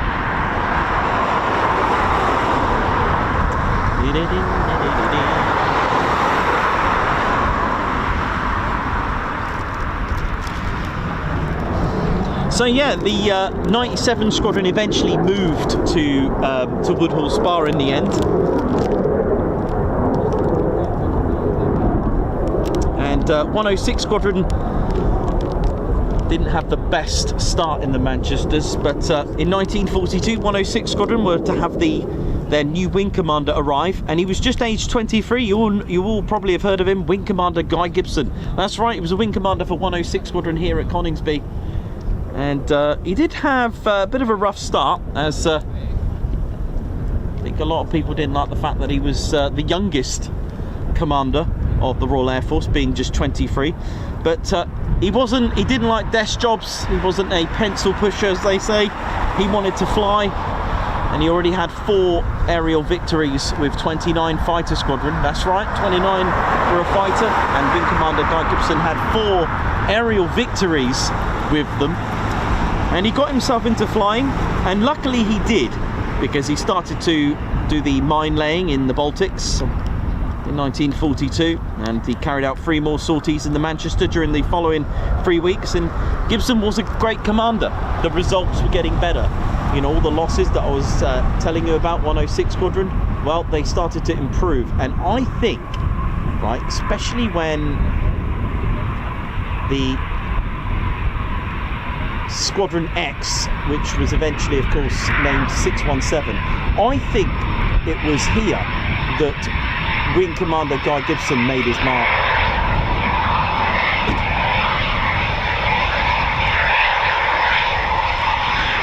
You know, at the end of the day, he was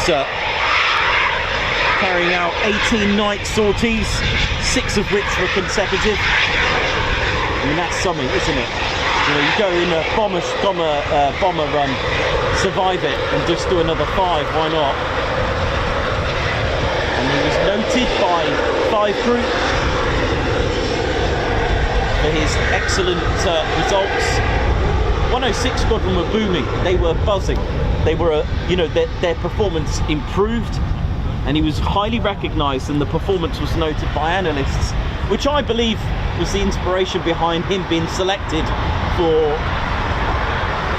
the Dam Buster raid as the commander.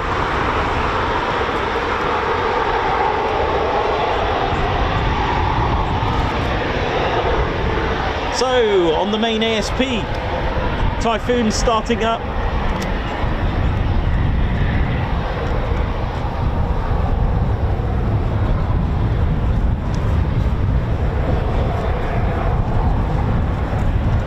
Squadron running, here we go. But with the Lancaster requiring grass runways, hardened runways, sorry, converted from the grass runways, it was imminent that Coningsby's airfield would eventually close, and that it did. And the transformation happened in September 1942 until August 43. So the Metheringham received 106 Squadron with a quick brief spell at Syerston, and 97 Squadron already moved earlier that year to Woodhall Spa, as we mentioned. In the spring of 1943 though, first to use the new runways was 1514 Beam Approach training flight. So we had Avro Ansons here and Airspeed Oxfords. The Beam Approach training helped the pilots to land in poor visibility. But then Coningsby was back in action. 617 Squadron were the first to arrive with their Lancasters. I mean, how amazing that we had that then. 619, then 61.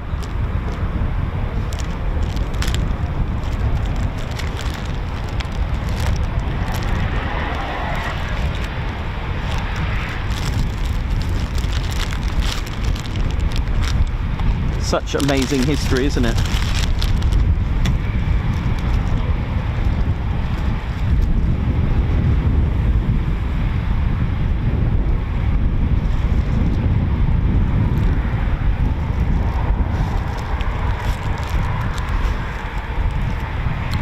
And then in 1944, Coningsby received its first multi-role aircraft. The Flying Tree, the Wooden Wonder, of course, the de Havilland Mosquito. So this was here as well. What an aircraft. It could even take rockets, 4,000 pounders. Beautiful.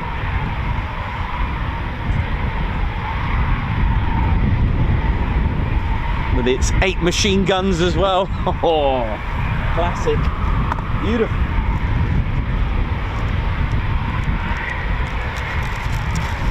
And then disaster struck in September the 19th of 1944.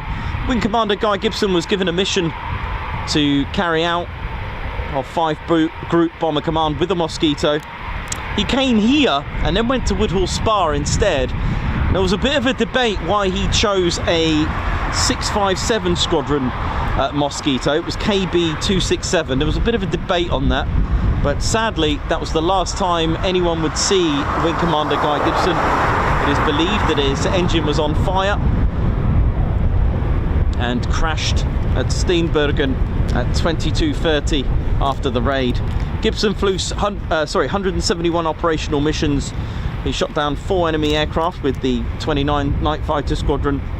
He was just 26 when he died.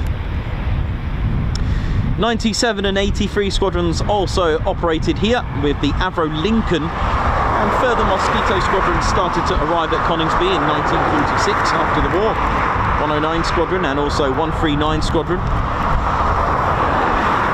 Coningsby received the huge Boeing Washington, which is in fact the designated name for a B-29. That was with 15 Squadron, who then went on to fly the very first jet aircraft the English Electric Canberra. Squadrons in 1953, 9, 12, 15 and 249 squadrons began to operate. And then we also had Vulcan B2s, hence my inspiration to have the Vulcan livery on the Typhoon display for 2026. I've been pushing that for a few years. Oh well, it hasn't happened yet. I designed that with the help of building it by Fred Ted. I had this idea 4 years ago.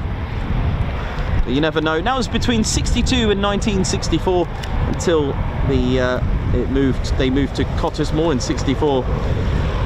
The Canberra, which replaced the Mosquito, needed a replacement as well, and it was to become a TSR2 station. However, that didn't go ahead, so the RAF ordered 50 F111K aardvarks, but nearly pretty much completed. I don't know why they didn't, I don't know why they cancelled it, but in the end, after being a bomber station from 1940 right up to 1969, a new era for Coningsby.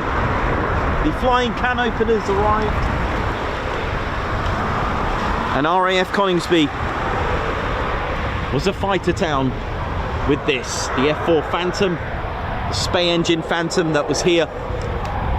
And this really changed the era for Coningsby with this. And amazing, isn't it? That was the first sort of fighter. It was number 6 Squadron, who today are at RAF Lossiemouth, flying the Typhoon, of course.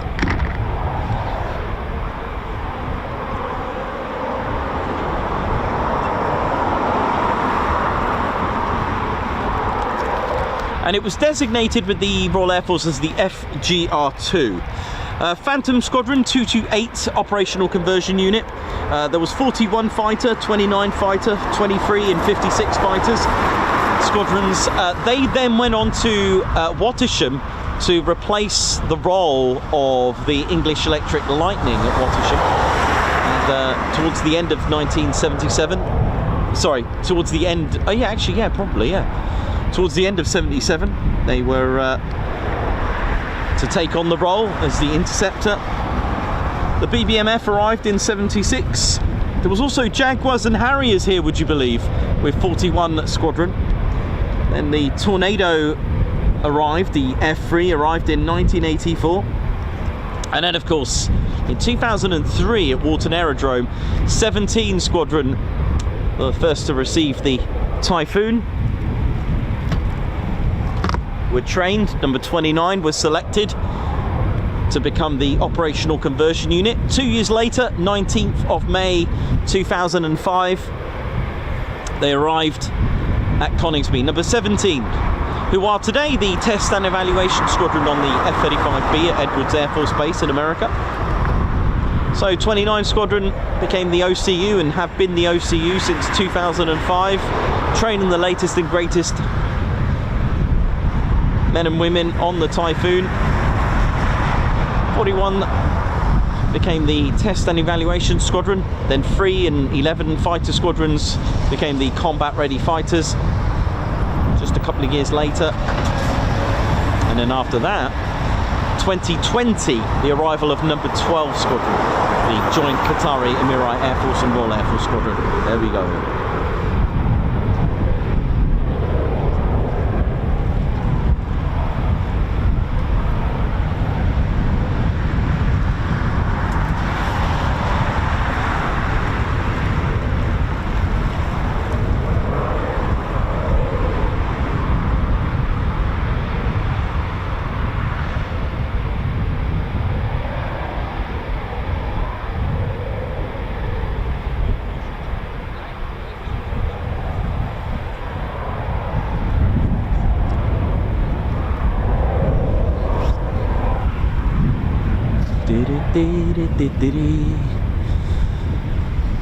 So as one Typhoon shuts down, another one starts.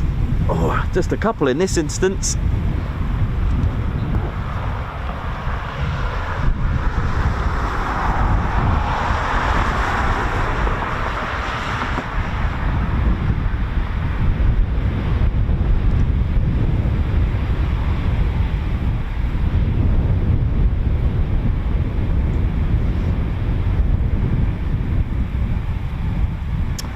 Free Orion, free Lilo Doublefly, how you doing? Hope you're good.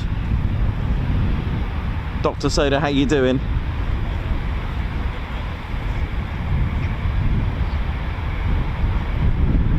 Typhoon, Tristan, Gary Inch, Steve Evans, Claire Bear, Blocks, Alex Blackcat, Tom, WD, Davey, Williams, LEJ Approach, watching from Germany, Captain A, down in Kent, oi oi, Alan Q, not Captain Vapor, how you all doing?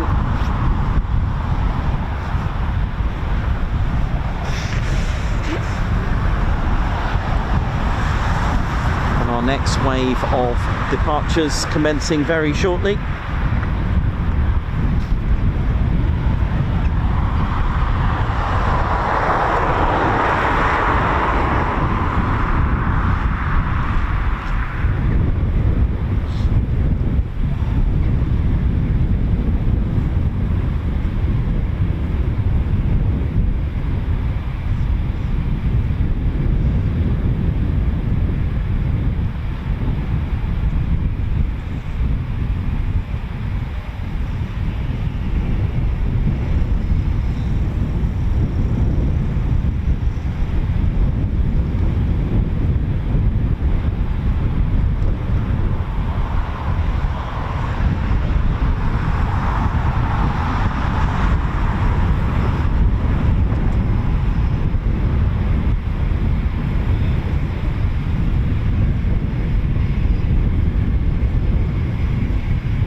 Have a good Christmas, man, and New Year, yeah? You done, Dad?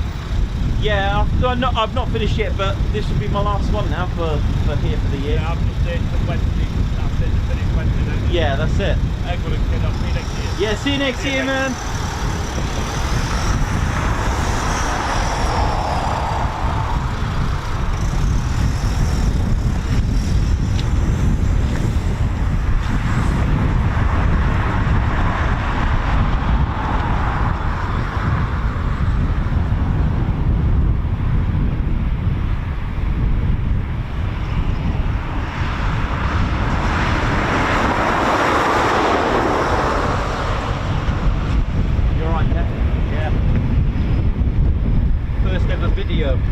Oh, nice. That's all right, isn't it? Watch out, Ted Coningsby.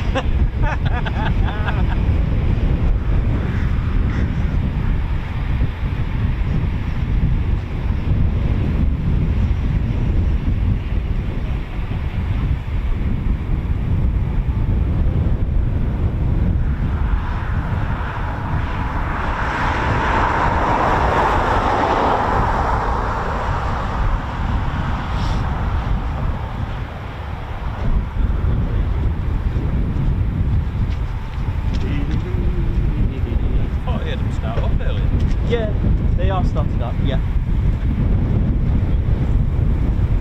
About 4 or 5 canopies. Well, they were up, they're down now, that's good, yeah. Yeah, good. Yeah, wave 2, here we go. Oh yeah. Right.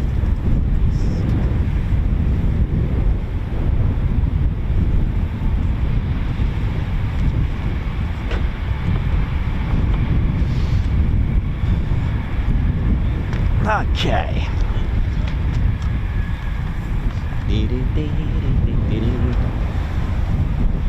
Well, it's a good skies for a PTO, maybe. Looks good.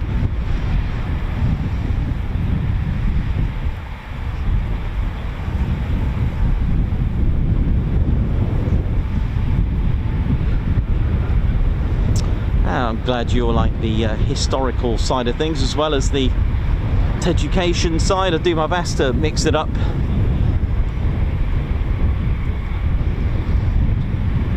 It's a little bit challenging when I'm trying to show you diagrams in this weather, but I take pride in trying to make it fun as well, but that's why I like to sketch it all rather than just get a computer and print it. Nah.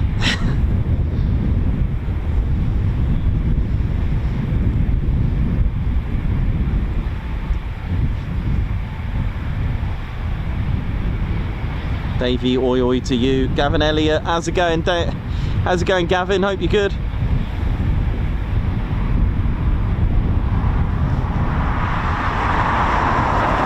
So, wave 2 about to commence.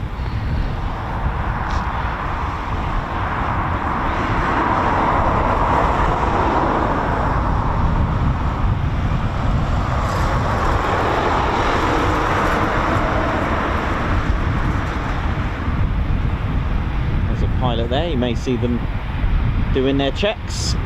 There we go, nice example. Checking the nozzles, checking the flaperons, pylons underneath, look, having a good check.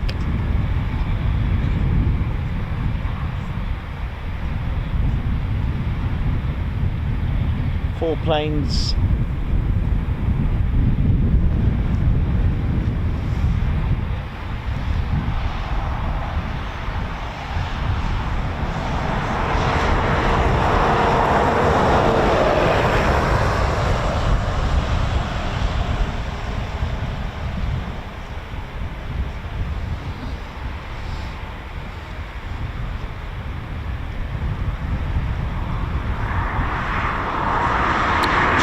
Thank you very much for your kind words.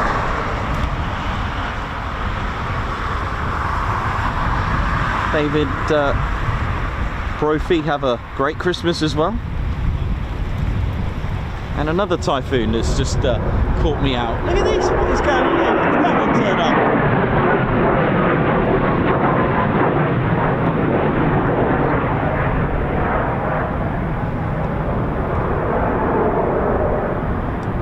To RAF Valley yet. Well, I have, but not this year, unfortunately.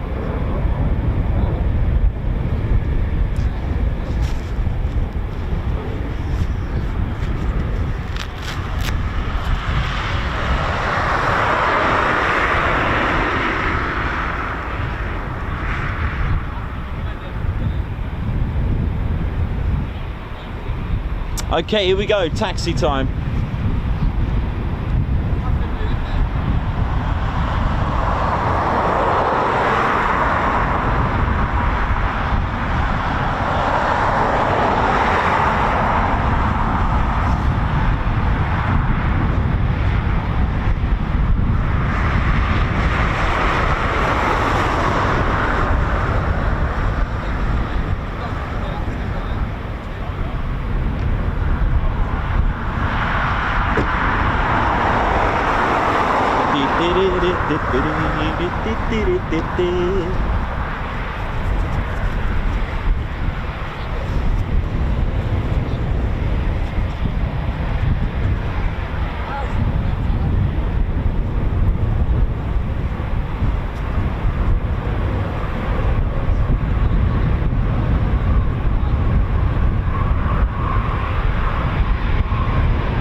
Martin from Cornwall, how you doing? Martin Newby. Just mentioned Newby regarding the Hampden that was in that the crew were interned over Ireland.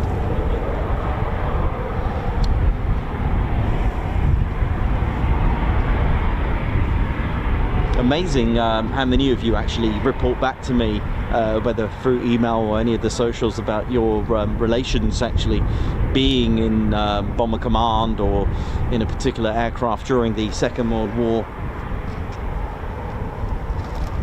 And I've just seen the name Newby there that we just that we mentioned earlier today on the history, which is you never know, and that was on the 2nd of October 1941. Alpha Delta 768, led by Sergeant Newby. That's the one we mentioned, and one of the crew actually on that was a Canadian, and obviously they were reaching out, and they put that in the paper, and they were trying to get them released. That was also, I think they were released in, I'd like to say 1943. I can't remember, but I know they spent a couple of years in Ireland interned. Both Luftwaffe and Royal Air Force pilots were in the same, literally the same boat, literally just interned over Ireland. Not a lot they could do. I've heard many stories of them trying to help each other escape.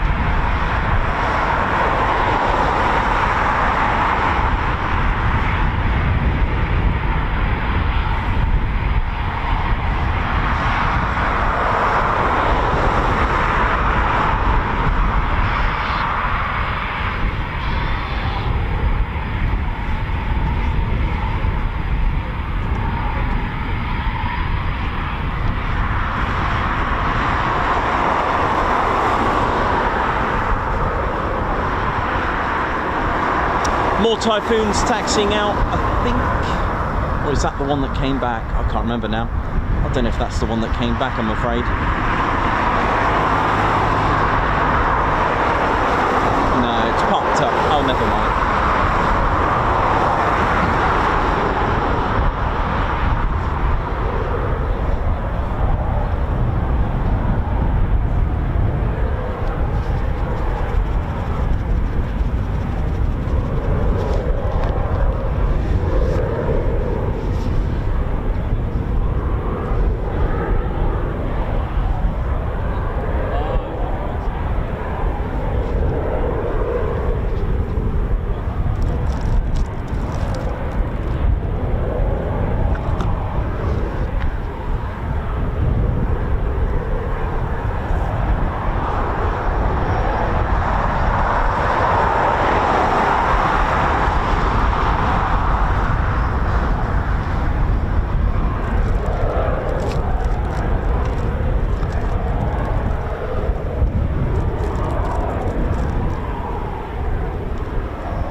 Take off, here we go.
go, more startups. Dee-dee-dee-dee-dee-dee.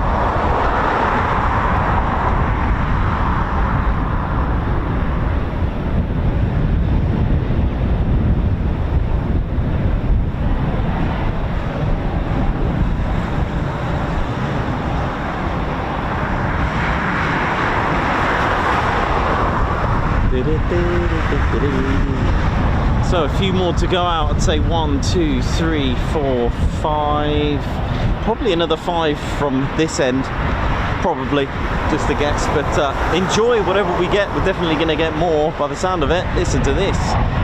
Oh yeah, that's our EJ200 engines.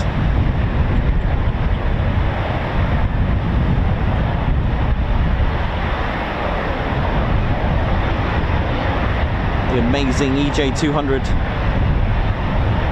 Just over 13 feet long, that's all it is, so 3.98 meters to generate all that power. And the most of the section in that engine is actually the afterburning chamber. It is amazing. The reheat chamber is just phenomenal. How much of that engine is dedicated to the reheat. Gives it 30% or so more power. Generates 14,000 pounds of thrust dry and just over 20,000 pounds of thrust with reheat.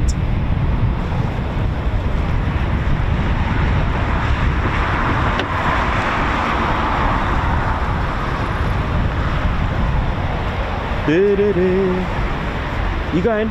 Just gonna go okay. down that way for a bit. All right, buddy. Yeah, okay. If not, if not, have a great one. All right, I'll chat to you anyway on Insta. All right. Take care, Jeff. Thanks, man.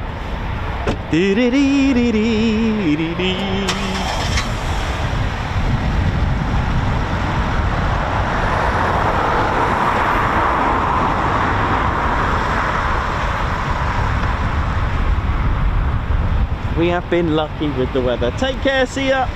Bye.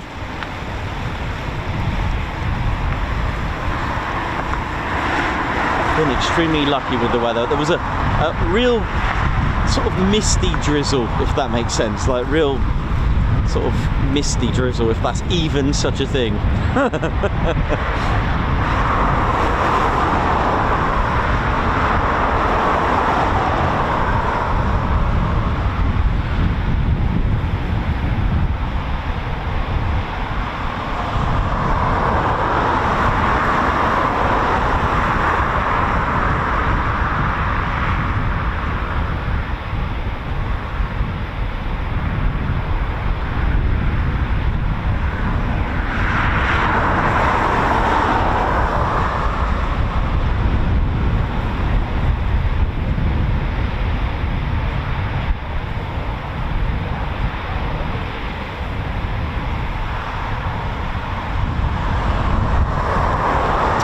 Cool. Christopher car, nice one.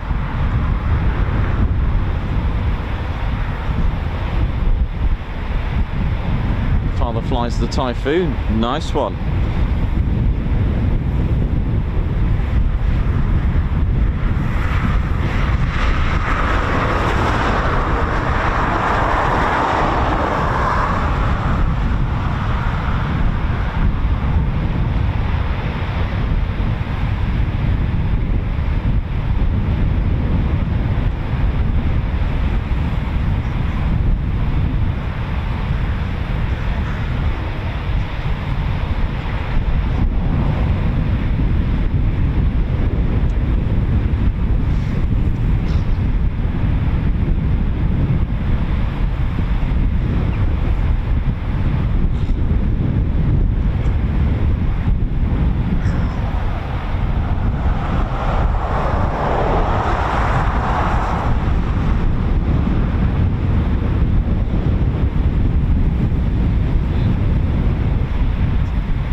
What you mean about the tornado tail and the Typhoon tail. I know what you mean. It's yeah, it's got that presence about it for sure.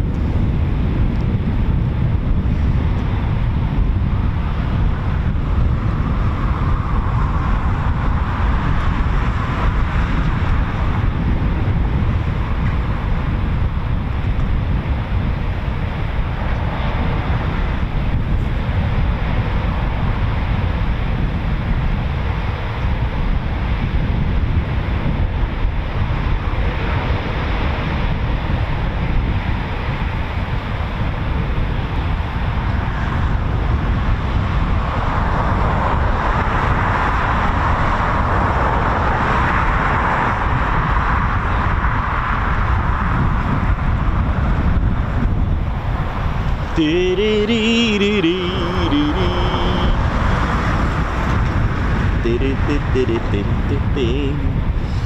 we're all good, ladies, gents and teddy bears. Welcome to RAF Coningsby, the last stream at Coningsby for 2025. I mean, it just sounds really sad, but that's a year complete. That's the way it is.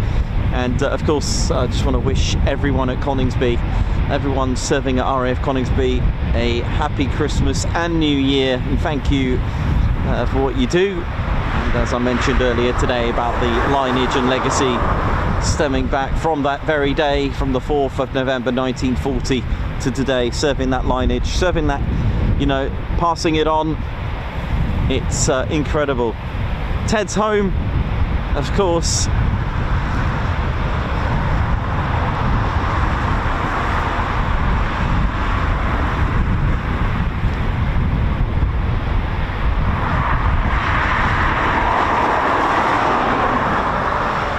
Yeah, it was literally borderline the rain today here, and we had a little bit, and I can see where the rain is, just not here. There's a nice definitive line of rain which is behind me, but it's probably fizzled out by now, I think. But I'll keep an eye on it tomorrow. I'll be honest with you, I actually thought Wednesday was tomorrow's weather, and it's actually swapped. It's actually better tomorrow than Wednesday, so I think it's game on tomorrow.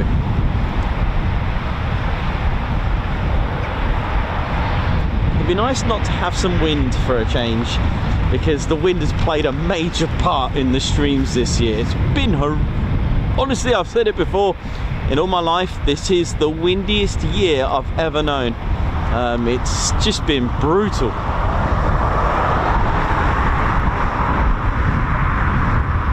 Just the consistency of it, it's just been harrowing. Right, I'll tell you what, might have a quick cup of tea quickly, but just before it taxis out.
Sharon, how you doing?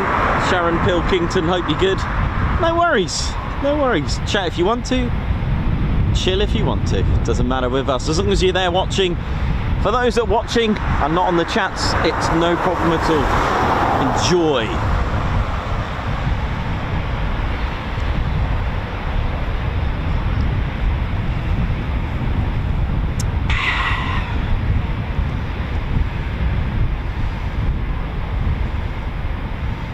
Yeah, the sun is really coming out.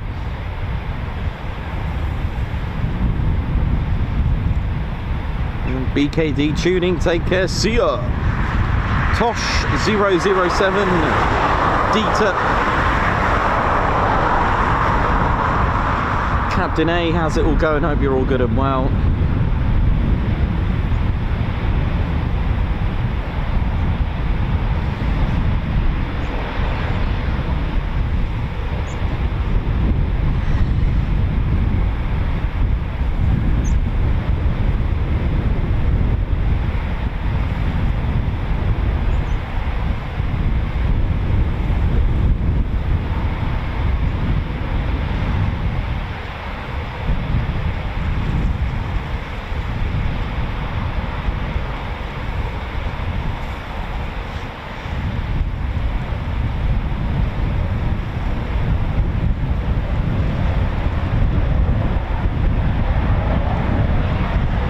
Aloha Tarantula Susan, how's it going? Hope you're good. Oi oi to you.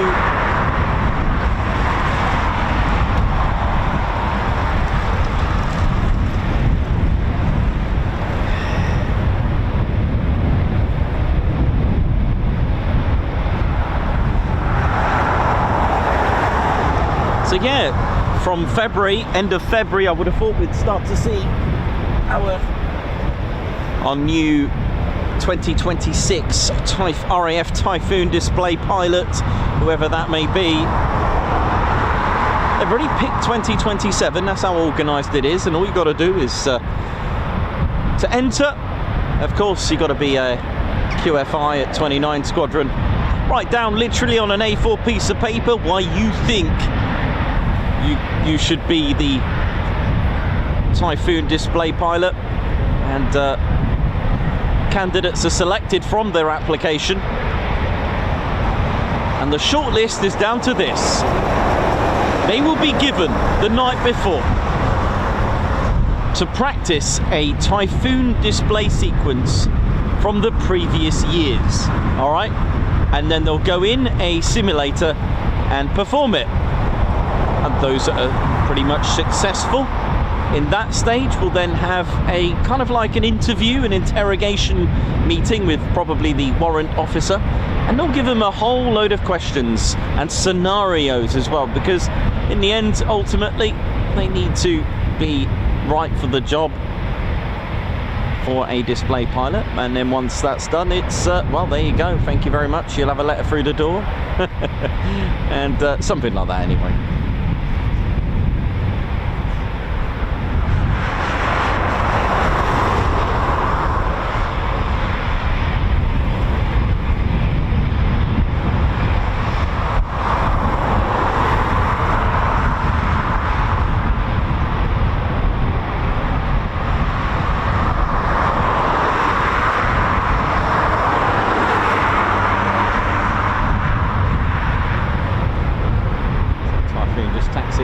Leave it about here.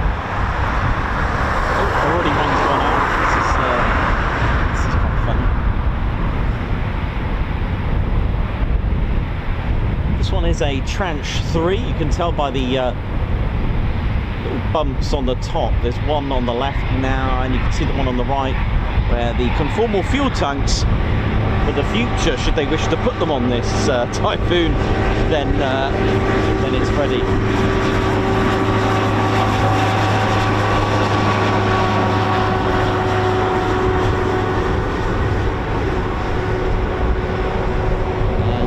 Is no, this one's a tranche 2. No, that hasn't got them on the back, on the top.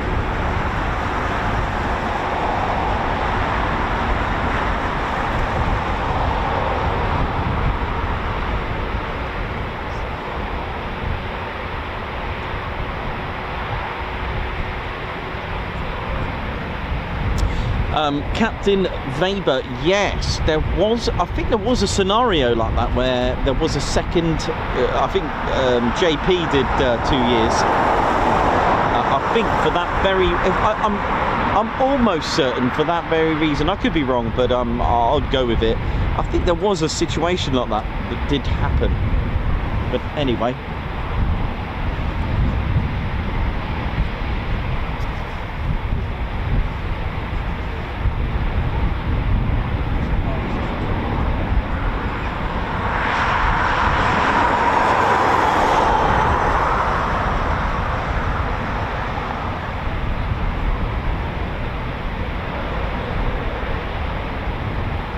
Gucci, how you doing?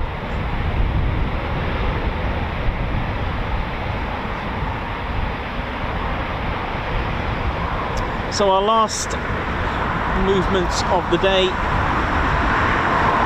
are coming up. The last few Typhoon departures. Just constantly keeping an eye on the weather for tomorrow. It should be okay.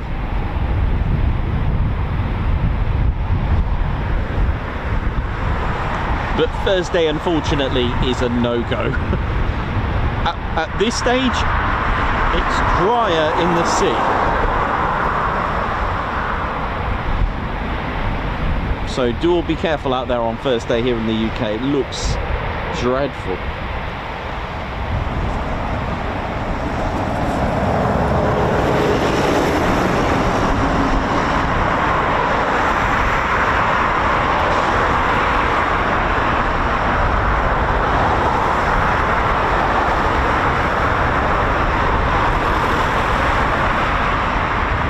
Wednesday might be alright actually if I go Norfolk, Suffolk area, if I head east. Yeah, might be alright for Wednesday.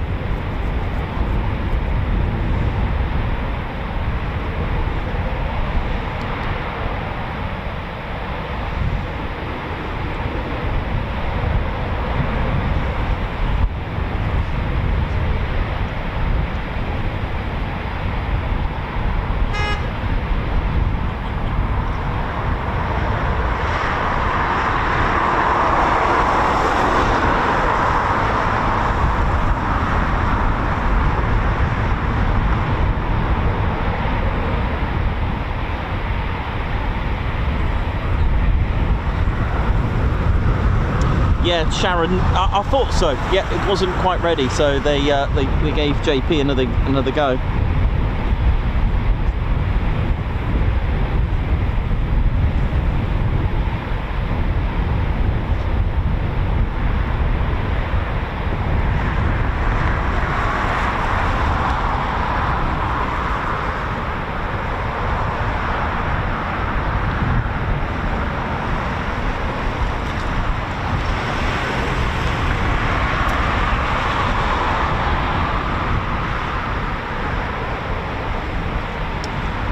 So the awesome Typhoon FGR4, the wonderful thrust to weight ratio, the powerful EJ200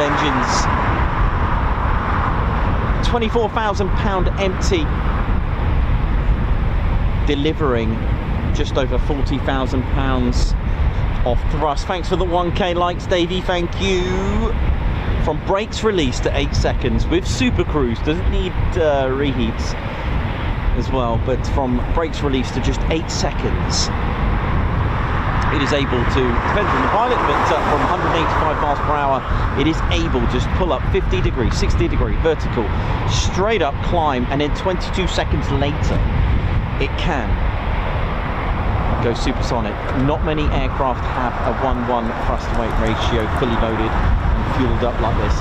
It's a phenomenal aircraft, it really is. 13 hard points as we gave you the tour. Here we go.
Perry, nice one.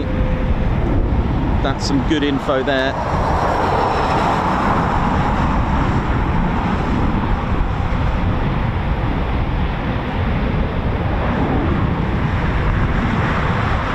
First ever Typhoon display pilot of the Royal Air Force, Matt Elliott.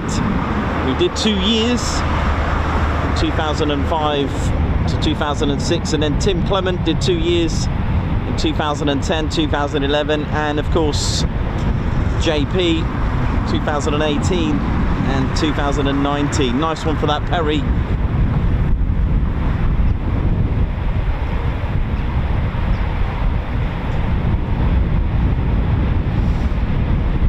Gary Inge, you're most welcome. It's been fun. It's been great having you all here. It's been absolute great rocking journey though, isn't it? It's been rocking. Brilliant.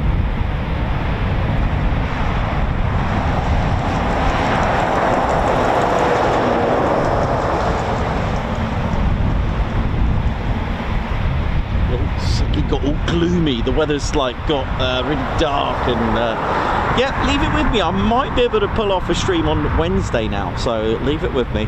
But yeah, heading for Waddo tomorrow, I believe. That should be good. Again, notification bell button on. I usually put a schedule the night before, so there we go.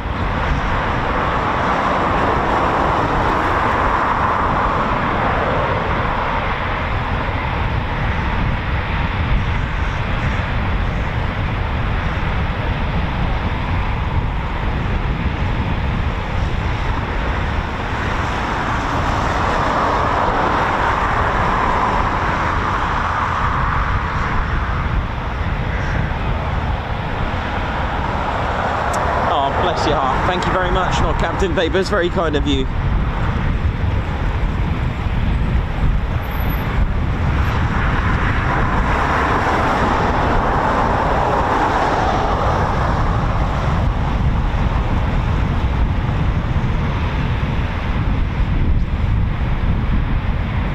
So we've got another 2 here. So the RAF's Typhoon, the engine, the EJ200, has been tuned to their specificational and operational requirement and needs. Now the Eurofighter standard is twice the speed of sound, Mach 2.0. The Royal Air Force have tuned it to Mach 1.8. Now this could make it more responsive perhaps. It certainly has the acceleration. It is super cruise. It doesn't need super cruise, means it can go supersonic without the use of reheat, afterburner, that kind of thing. So it's an exceptional engine. It's got a relight system in the event of a flame out as well. It's got its own windmill reheat, reignite or relight system as well, which is very impressive. Oh man, that temperature is just gone. Lots of people are feeling it, and I don't blame them.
Oh, good, wasn't it? Oh yeah.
So just a few more departures to go.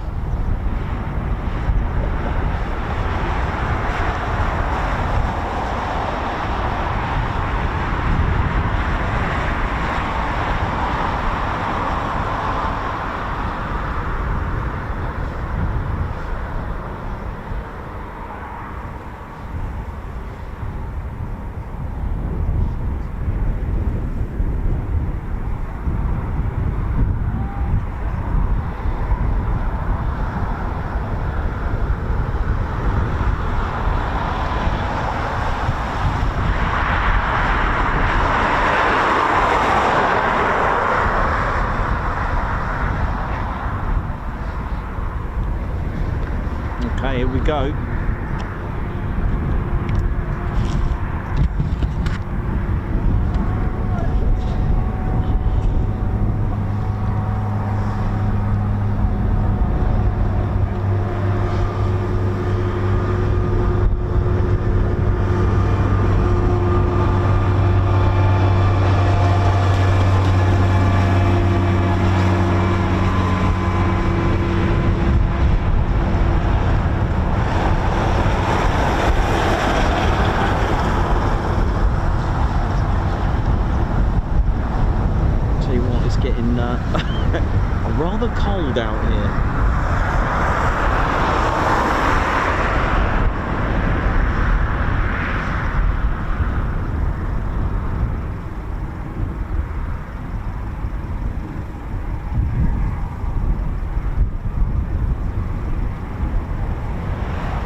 go.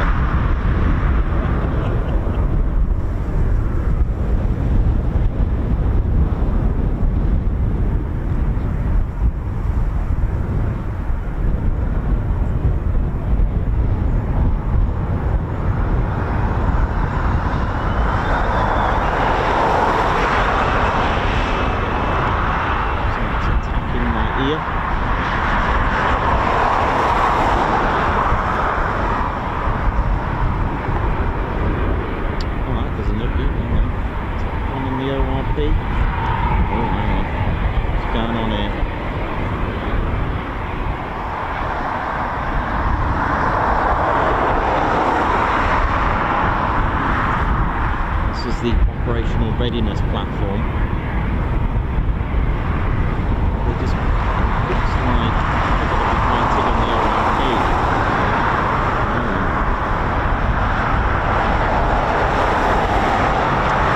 Okay, so they're waiting, so this could mean something's got a bit of a priority. Hang on.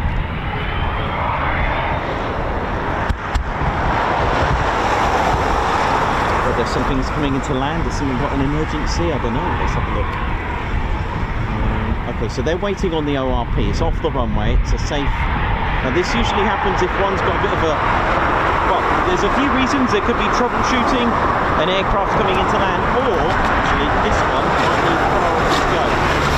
So let's. So it could be just that. Yeah, it is. Is that heading out?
Over that one, or just wanted to just rearrange the flight order perhaps.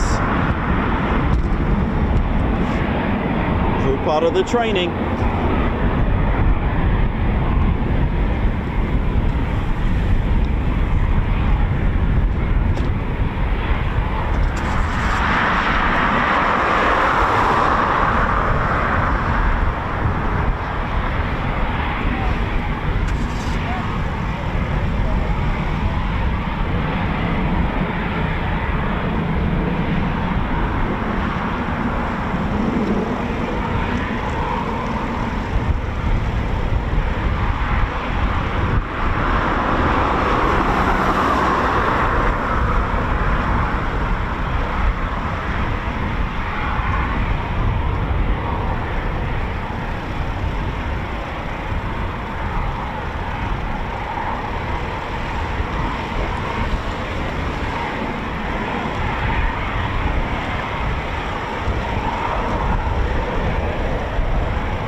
It's a nice little shot there, isn't it?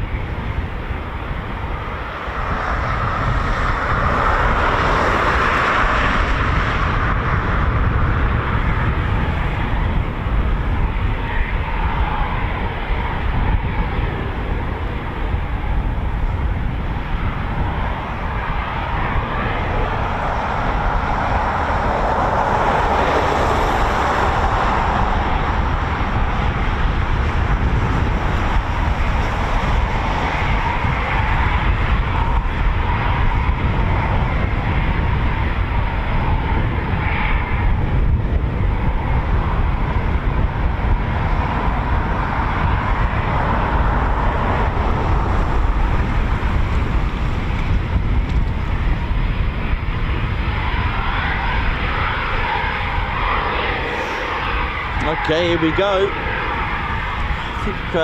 think the Reggies want to come and say goodbye later on today. On their Christmas, or Reggie himself wants to do a little Christmas carol. Which would be quite nice. So look out for that.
So that's a takeoff into downwind, straight into downwind oh hang on, we got one other one down there. It was lovely. We may not have had a performance takeoff, we certainly had a... There we go.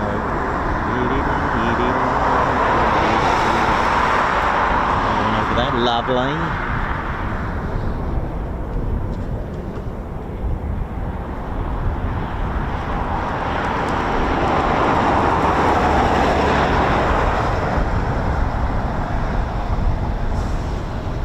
Mark Moody, how you doing? Here's another one taxiing down. Lovely. Boss Colombo, Typhoon, Tristan, Tosh 007, Jakey, H2000, Dieter, Williams, Tim Gooch, Matt Foster, how you doing as well? Welcome, Matt Foster, good to see you on here. David Robinson, what up? Oh yeah.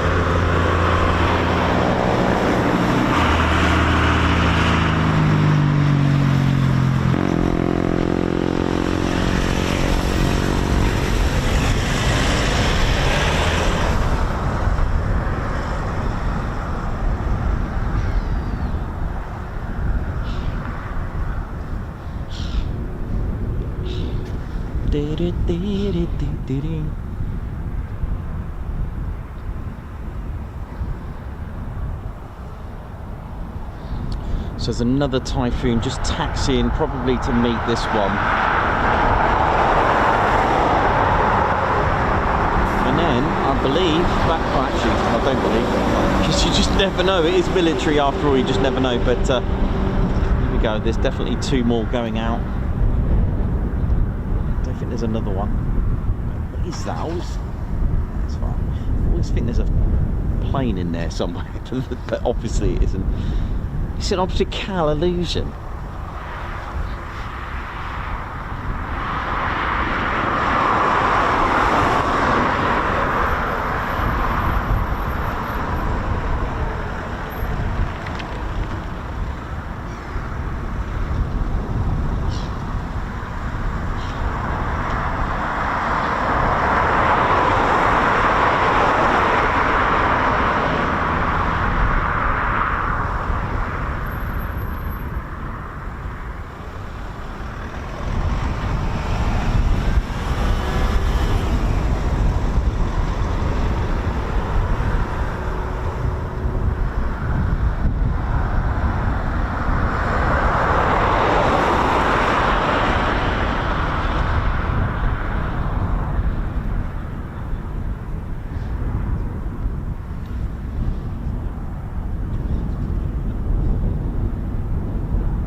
So we're just these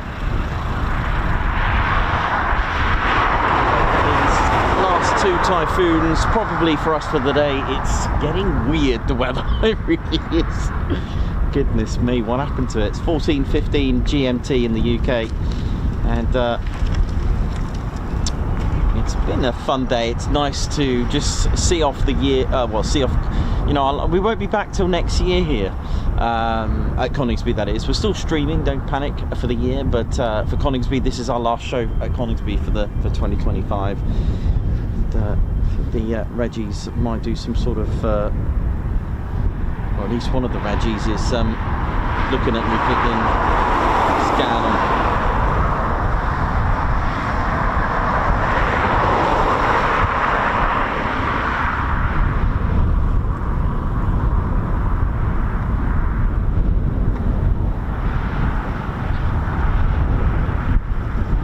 Here we go.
One Typhoon left.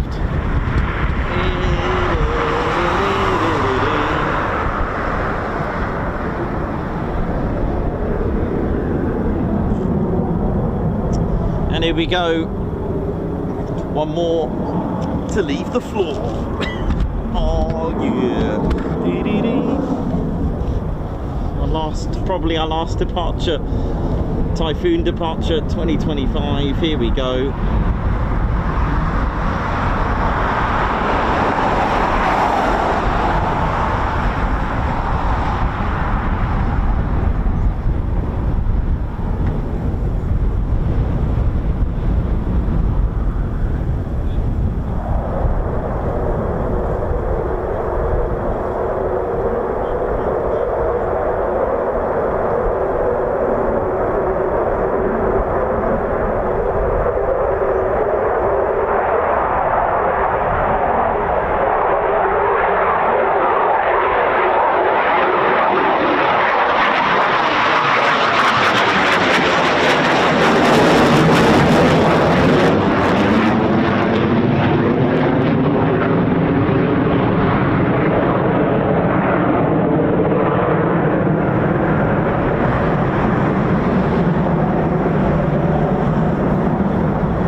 See if Reggie's about.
Yeah, they've all still got to come back, absolutely. So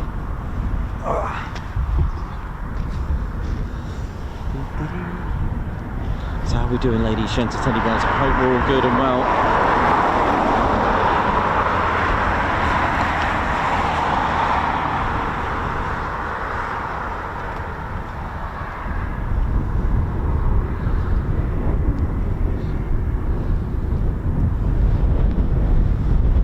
Oh wow, Lilo Dubberfly, thank you very much. Amazing support. Thank you so much. Triple Nick as well. Thank you as well. Absolutely amazing.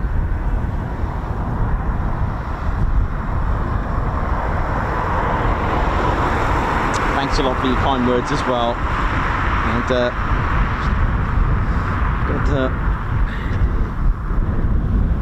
I think we got a visitor here quickly before we finish up for today as well.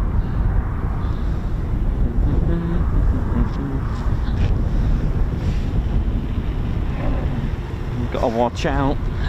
Reggie's about.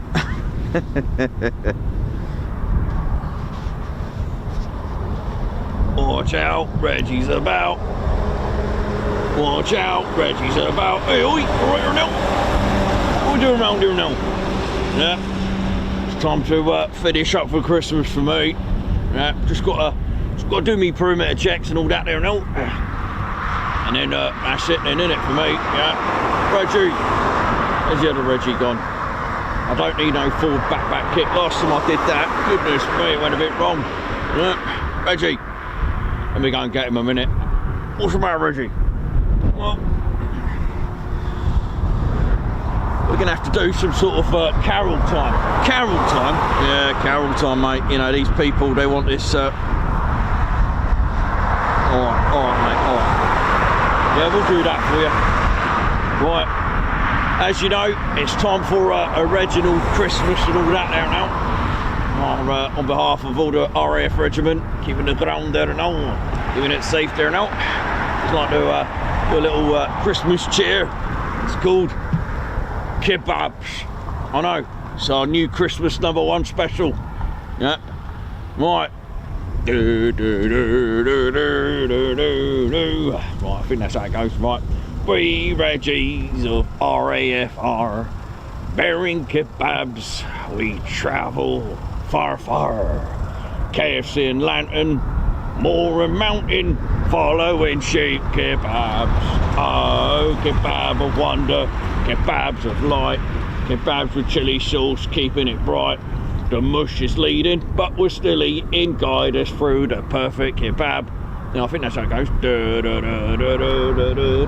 Born a Reggie on Honington Plain. KFC I bring, 3 drumsticks again. Chicken wing forever, seizing never, all of us all terrain. Not the rain that they put away. Pretty little plane. Argos owns an early 35B9. Stovo and landing from Davy, ceiling, worshipping planes on a high. Oh, kebab of wonder, kebabs of light, kebabs with chili sauce, keeping it bright. The mush is leading, still eating, guide us through the perfect kebab with Perry's map. Margot's tornado, her driveway has room. Bring it back and fly with the Typhoon. Sweeping, stealthying it, eating, chucking, sealed in a kebab at night. Oh, Reggie of wonder, Reggie of bright, kebabs with chili sauce, we love it all night. Mush leading, still eating, guide us through the perfect kebab. Merry Christmas, everybody. Right, should we do that special move? Right, I'm done. Good night, everyone. Good night. Oi, where you going? I'm doing me perimeter checks. I've got work to do. Goodness me. Dear Christmas carols, you can book us for the night. Anyway, oh goodness me, what am I going to do? I need backup here. What is that special move? Does anyone know it?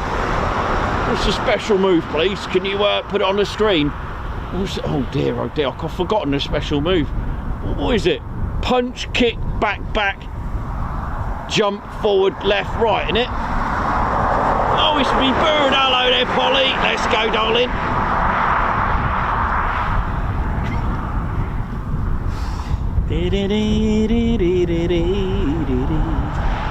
Right, I think on that note, I think it's a good time to go.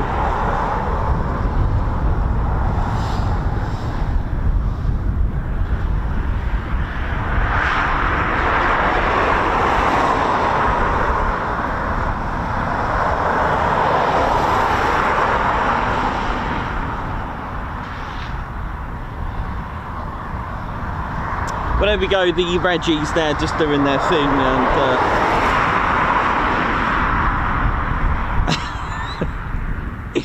Oh dear.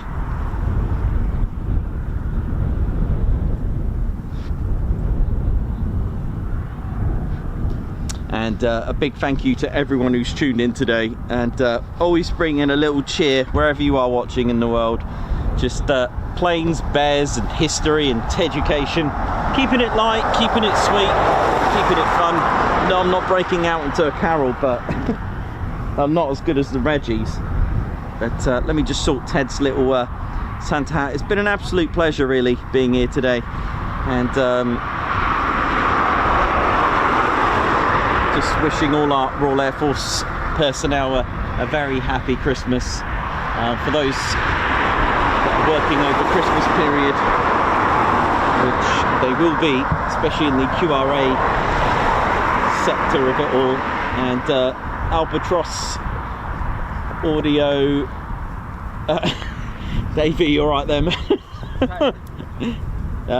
You all right? Hangar. Okay. Yeah, Albatross Audio Radio, thank you. 2 months. Happy Christmas, Nikos, TCS, Bods and community. Thank you very much. Christopher Carr with 32 months membership. Merry Christmas to Nikos, Ted and everyone. Thank you very much. Hey, you're absolutely right there, kiddo. 555 Triple Nick. Guards March. Can I have a massive shout out to the PCC after once again some wonderful, kind and caring messages after my latest trip to the hospital. Love you all. And just quickly, Dakota's just come out, the C-47. Don't know. I thought I'd bring it on the screen now before it disappears off our screens. At least you get to see it, because I think they're going to tow it out of our at least we get to see that. Just come on, stay there. It's not going to happen, but yeah, there we go. At least you get to see a little bit of it.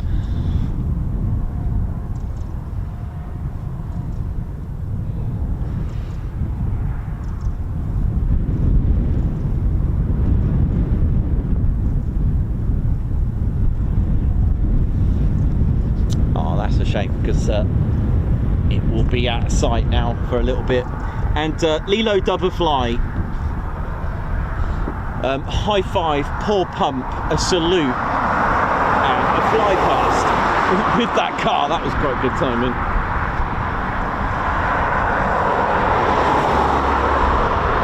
For that wonderful super chat there. Thank you. Massive respect for all that goes into making it possible for us to enjoy these live streams. Thank you, Ted, Nikos, Claire and Mods. Thank you so much. A Guards March for you there with the with our squadron leader Ted, and thank you so much for that. Alexandra Elston, high five. Thank you so much for joining the Ted Coningsby squadron. A Guards March to you. Average Angler 74, I would like to say thank you to whoever gifted me the membership. Lovely Christmas present. Have a great Christmas, Ted Coningsby channel, and to all who watch it. Thank you very much. Mark AH with 20 months membership. Happy Christmas, Coningsby. Stay safe. Free Orion, free as well. Lilo Doublefly with the Fighter Squadron membership as well, which is amazing. Being associated with the stream is an honour. TCS, you are a gift, a blessing. Thank you. And thank you as well, Gary Inch. Thank you for the for 3 months membership. This is a great stream ever. Oh yeah, thank you. Silver Trigger, 33 months membership. Guards March. Paul Briggs, thank you very much for the super sticker with a big thank you. Janet Draper with 10 months membership, thank you so much. And Pat Galloway with 22 months membership. Absolutely love this channel, being an amazing 22 months. Would like to wish Ted, Nikos and everyone else a happy Merry Christmas and Happy New Year. Same to you as well. Andy Stanley as well. Thanks Nikos and Spanner crew for the streams this year. Hope everyone has a good Christmas and New Year. Guards March to you. Thank you very much indeed. Argan with 34 months membership and also part of our Spanner flight. Great to meet so many at the party. Miss you all. Missing you as well, man. Jane Clark, thank you very much. Guards March, thanks to the super chat. Who's put Happy Christmas, Nikos, Claire Bears, and everyone have a great time to all the families too. Love to you all, including all service personnel. Siobhan Hobson Ward with 27 months membership was put Merry Christmas. Susan Bloy, welcome, high five, welcome to the Ted Coningsby Squadron. Alan Q with 30 months membership. Thanks Ted, Nichols and Claire Bear. All That's Random with 10 months membership. Love the stream, amazing memory, remembering all that info. Fantastic Christmas. Well, there you go, you got a second repeat there. Rob Guest with 4 months membership. Merry Christmas, gang. Thank you very much.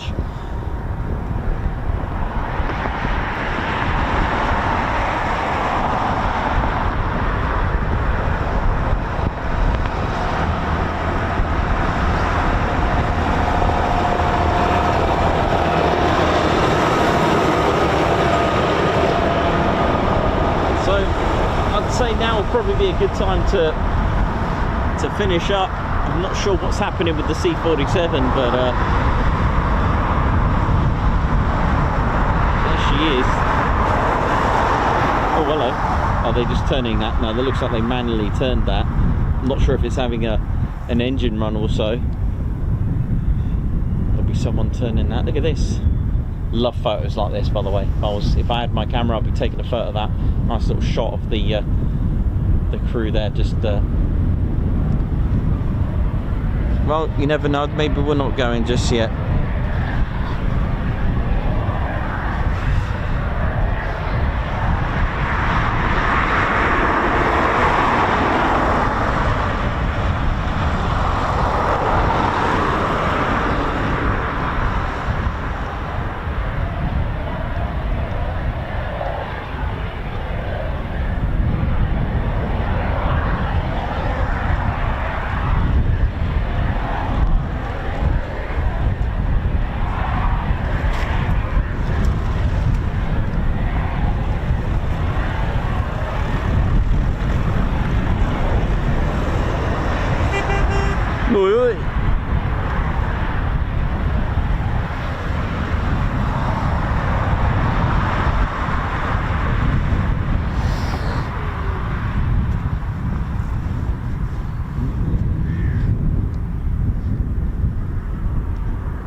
So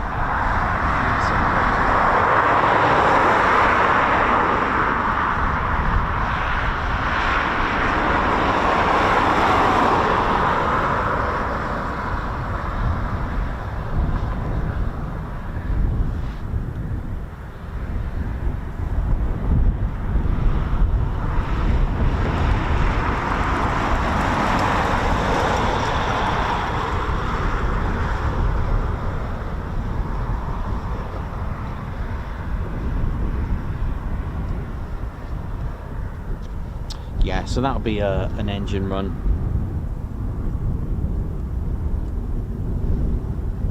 On that, let me just have a double check of the.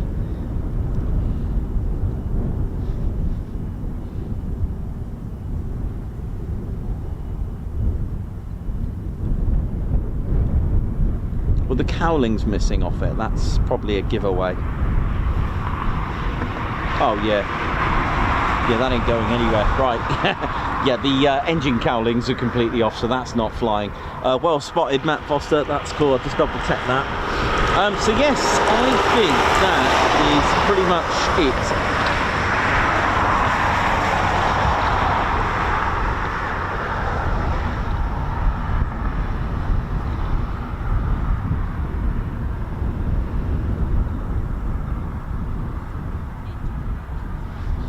Right then, so a big thank you to everyone who tuned in today, and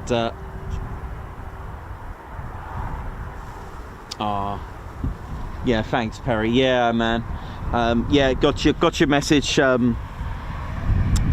Yeah, very sad. Oi oi. Right, ladies, gents and teddy bears, Ted, our final goodbye at Coningsby for the year. Ladies, gents and teddy bears, a Typhoon has started up. It sounds like a ground run anyway, but thank you very much, all of you have tuned in today. It's wow, thank you very much, RAF Coningsby, and for those that are working over Christmas, we're all thinking about you, and also those that are having some time off as well. Thank you, you deserve a break as well, but all those in queue over Christmas, we got you. You know, we never forget, because that's what the channel does. Yeah, we remember what happens, we talk about the role of what goes on here and all the elements of a Royal Air Force. So for the last time for the year, innit, Ted? Wow. But quickly, a big salute to RAF Coningsby, thank you, and also all our fans and members, thank you so much to all of you. But we're not finished for the year yet, but we are here at Coningsby. RAF Coningsby, it's been an absolute pleasure. A big shout out to all personnel, including number 17 Coningsby Air Cadets as well, and just thanks for what you do. And if it wasn't for here, you know what, then that's fate, isn't it? I think the bins have had a break. I'll go and pop them up, I think. But yeah, honestly, thank you so much. Ladies, gents, teddy bears, it's been an absolute pleasure. My name's Nikos. I've been your cameraman, historian and commentator. This is our squadron leader, Ted Coningsby. And we've been here live at Coningsby for the last time of 2025. Ladies, gents and teddy bears, thank you very much. It is see you soon, wish you well. Goodbye everybody, and goodbye Coningsby. See you in 2026. Feels quite sad.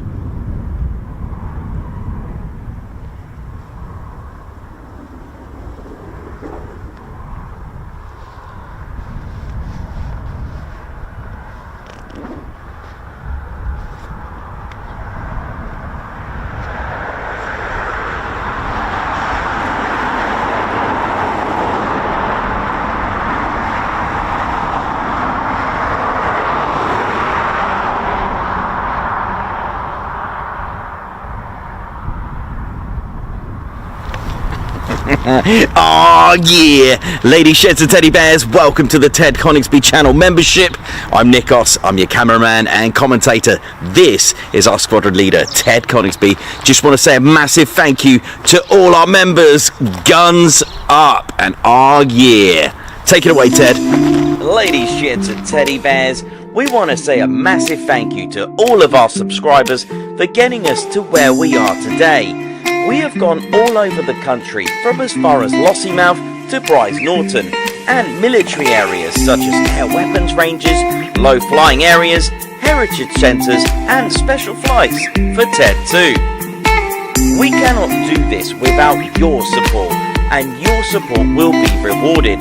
You can now join the Ted Coningsby Squadron and help fund the channel to get us around the country and provide us with the funds for equipment to bring you better content too. We have 3 levels of membership to suit everyone. With your membership, you'll get access to members only videos, photos, posts, unlock special Ted Coningsby YouTube emojis and loyalty badges, as well as being able to access our exclusive members only Discord server. All membership levels reward you with discounts to our online store. Our top level fighter squadron was inspired by many of our fans who supported the channel massively.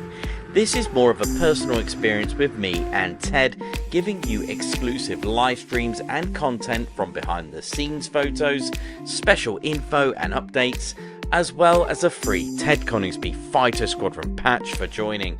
Whichever membership level suits you, we want to say a massive thank you for choosing to join the Ted Coningsby Squadron. Ah, yeah.